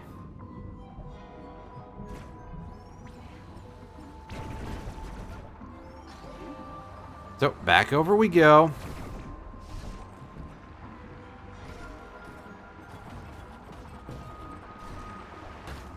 Alright, clearly my memory has been replaced with that dumb squid thing boss that is a ways off from here.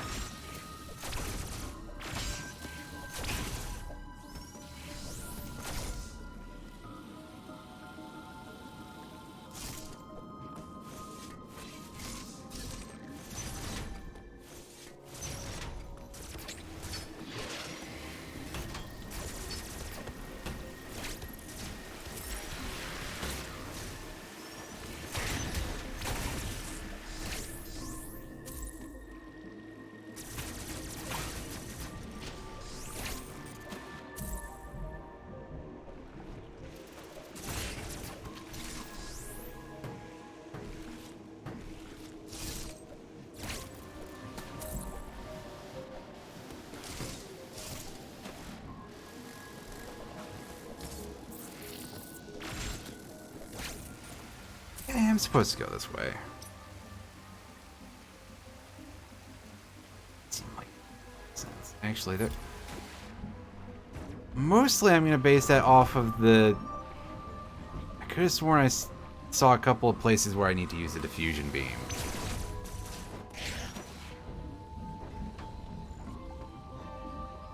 But again, could be anything. I don't necessarily remember.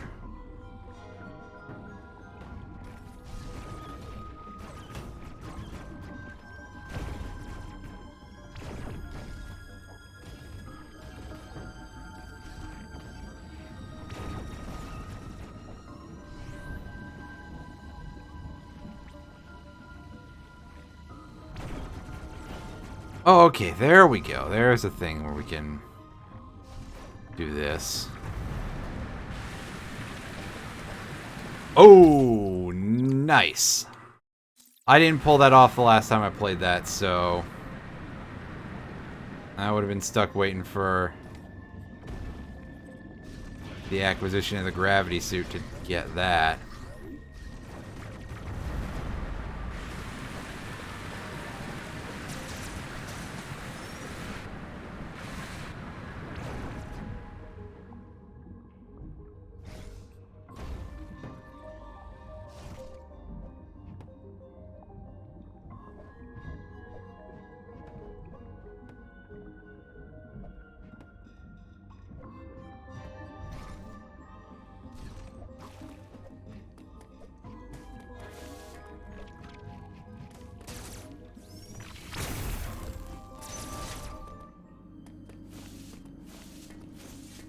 Oh, right, because we had to find a different thing back to Dairon. That's right.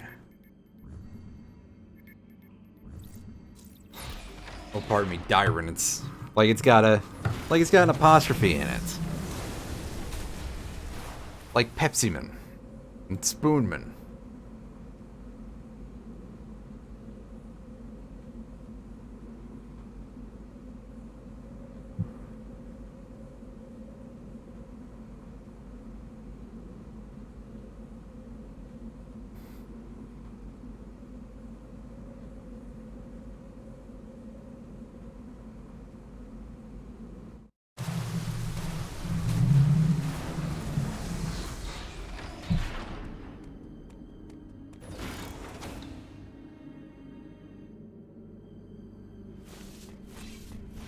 Wrong side. Right, I should know it goes this way, but I always screw it up with the elevators.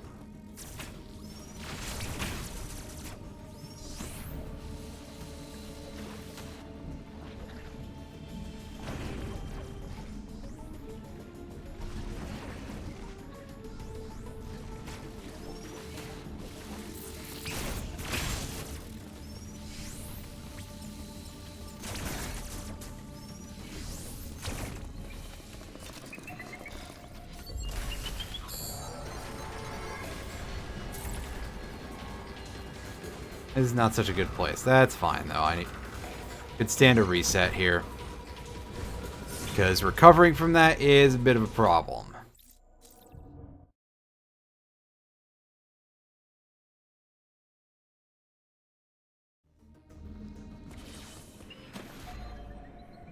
I say as I dive right back into the... What are you doing on this side? Time.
Requires a speed booster.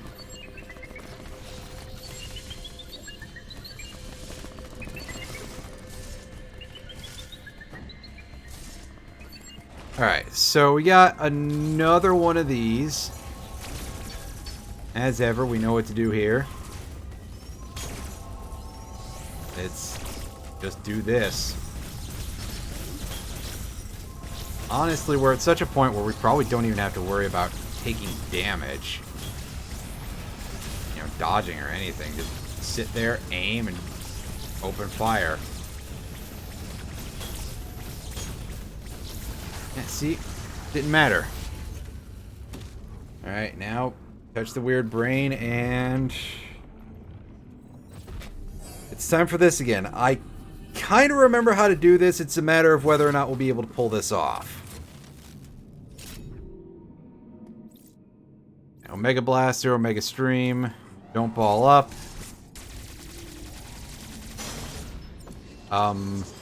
What in the fat flying fuck was that?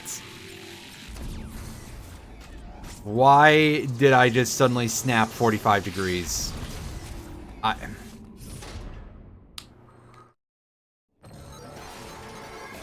hate the Switch so much.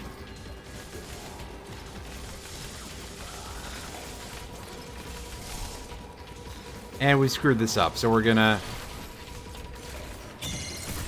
take a reset. I jumped the gun a little bit in terms of doing that slide. You actually, once you go into this room, you actually want to stay here for a couple of seconds. 3, 2, 1. Basically, right up until the ME unit shows up on your radar. And then you want to get into position a lot faster than that and hopefully have him not be a fucking asshole.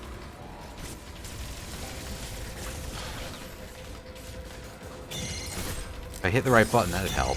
But I was absolutely not hitting the right button. Anyway, yeah, if I remember correctly, it's basically you go into that corner.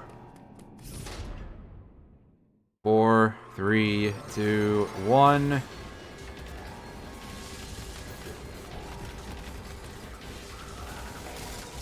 That's not the right way to phase at all. Or you can just be an asshole, right? God. I must be wrong about this then.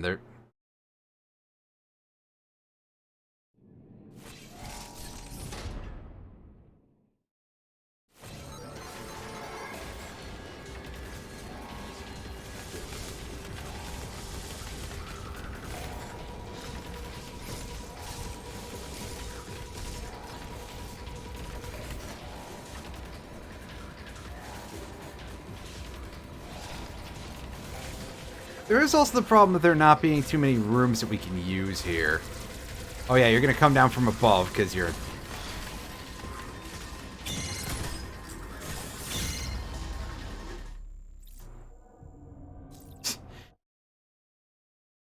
Yeah, I know, right? Like, we get absolutely nothing, and... Again, I don't know if it's because of the animation, but I think I said this earlier, that it really does often just look like... Samus is just, like, just whatever. I guess this is my, air quotes, life now. Like, her arms aren't even held there in that one, and I don't know, the animation just doesn't look good. It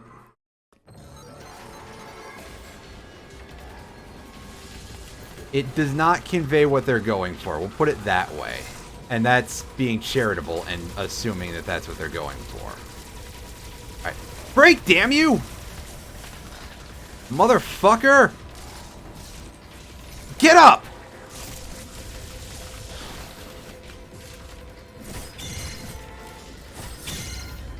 Also, like... I mean, the Emmy clearly... enters herkajerk mode with its motions as soon as it's poising for the kill. And Samus does not at any point take advantage of the fact that it takes like 3 trillion years to set up on her.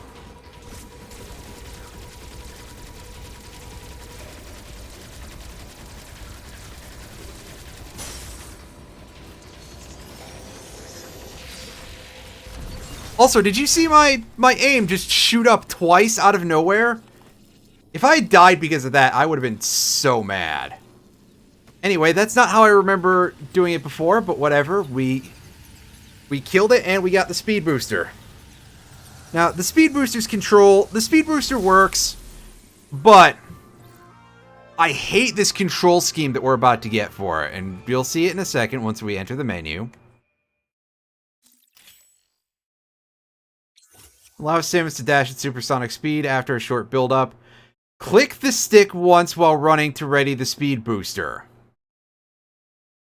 You couldn't just leave it the way it was in Metroid Fusion, could you? Where it felt right to use. Continue running for a certain distance and the speed booster will activate. While active, any enemies in Samus' path will be damaged and any speed booster blocks will be destroyed. In addition, while the speed booster is active, Samus can propel herself in a set direction using a Shine Spark. I believe that's the first time this name has shown up in-game, aside from the hidden cutscene in Metroid Fusion.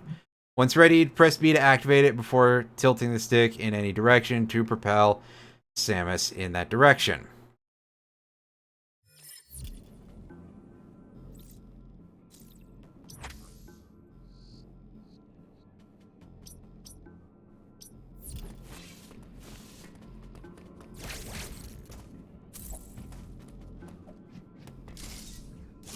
Alright, that's for flash step. I'm being an idiot.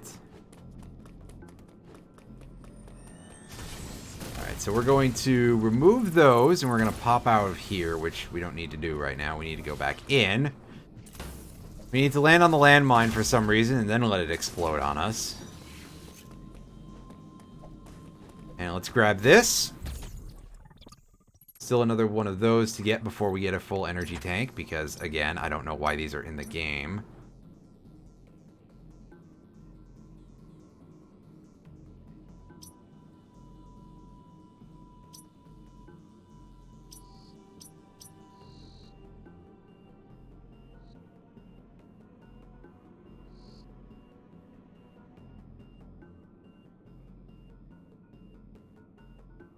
I'm doing a quick scan, by the way, for the locations of where there's some other speed booster blocks. By the way, shout out to Tapatio J. Doing some Tetris 99.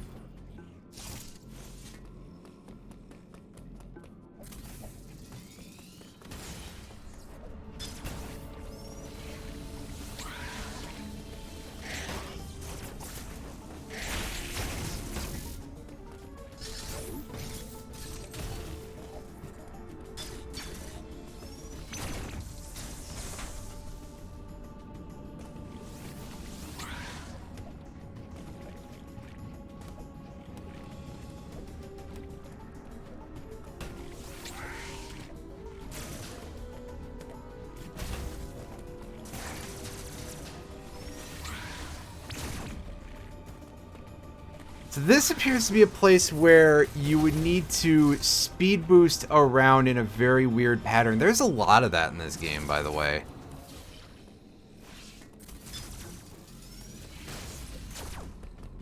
Of just like doing crazy shenanigans with the speed booster.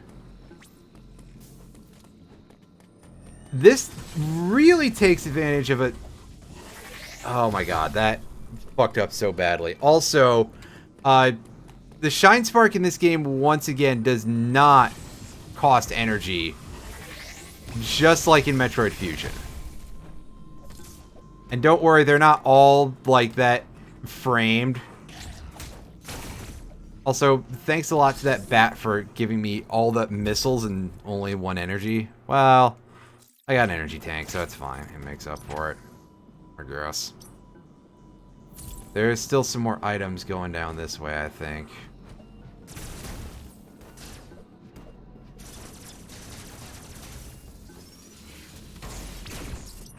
Maybe not. Actually, over here.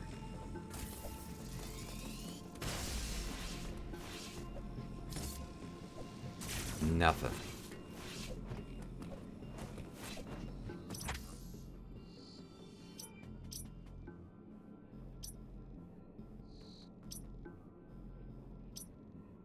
Alright, well. I did get what I was hoping to get, so alright. Let's get in here. Let's save. And that'll do it for us. For tonight. Because, yeah. Yeah.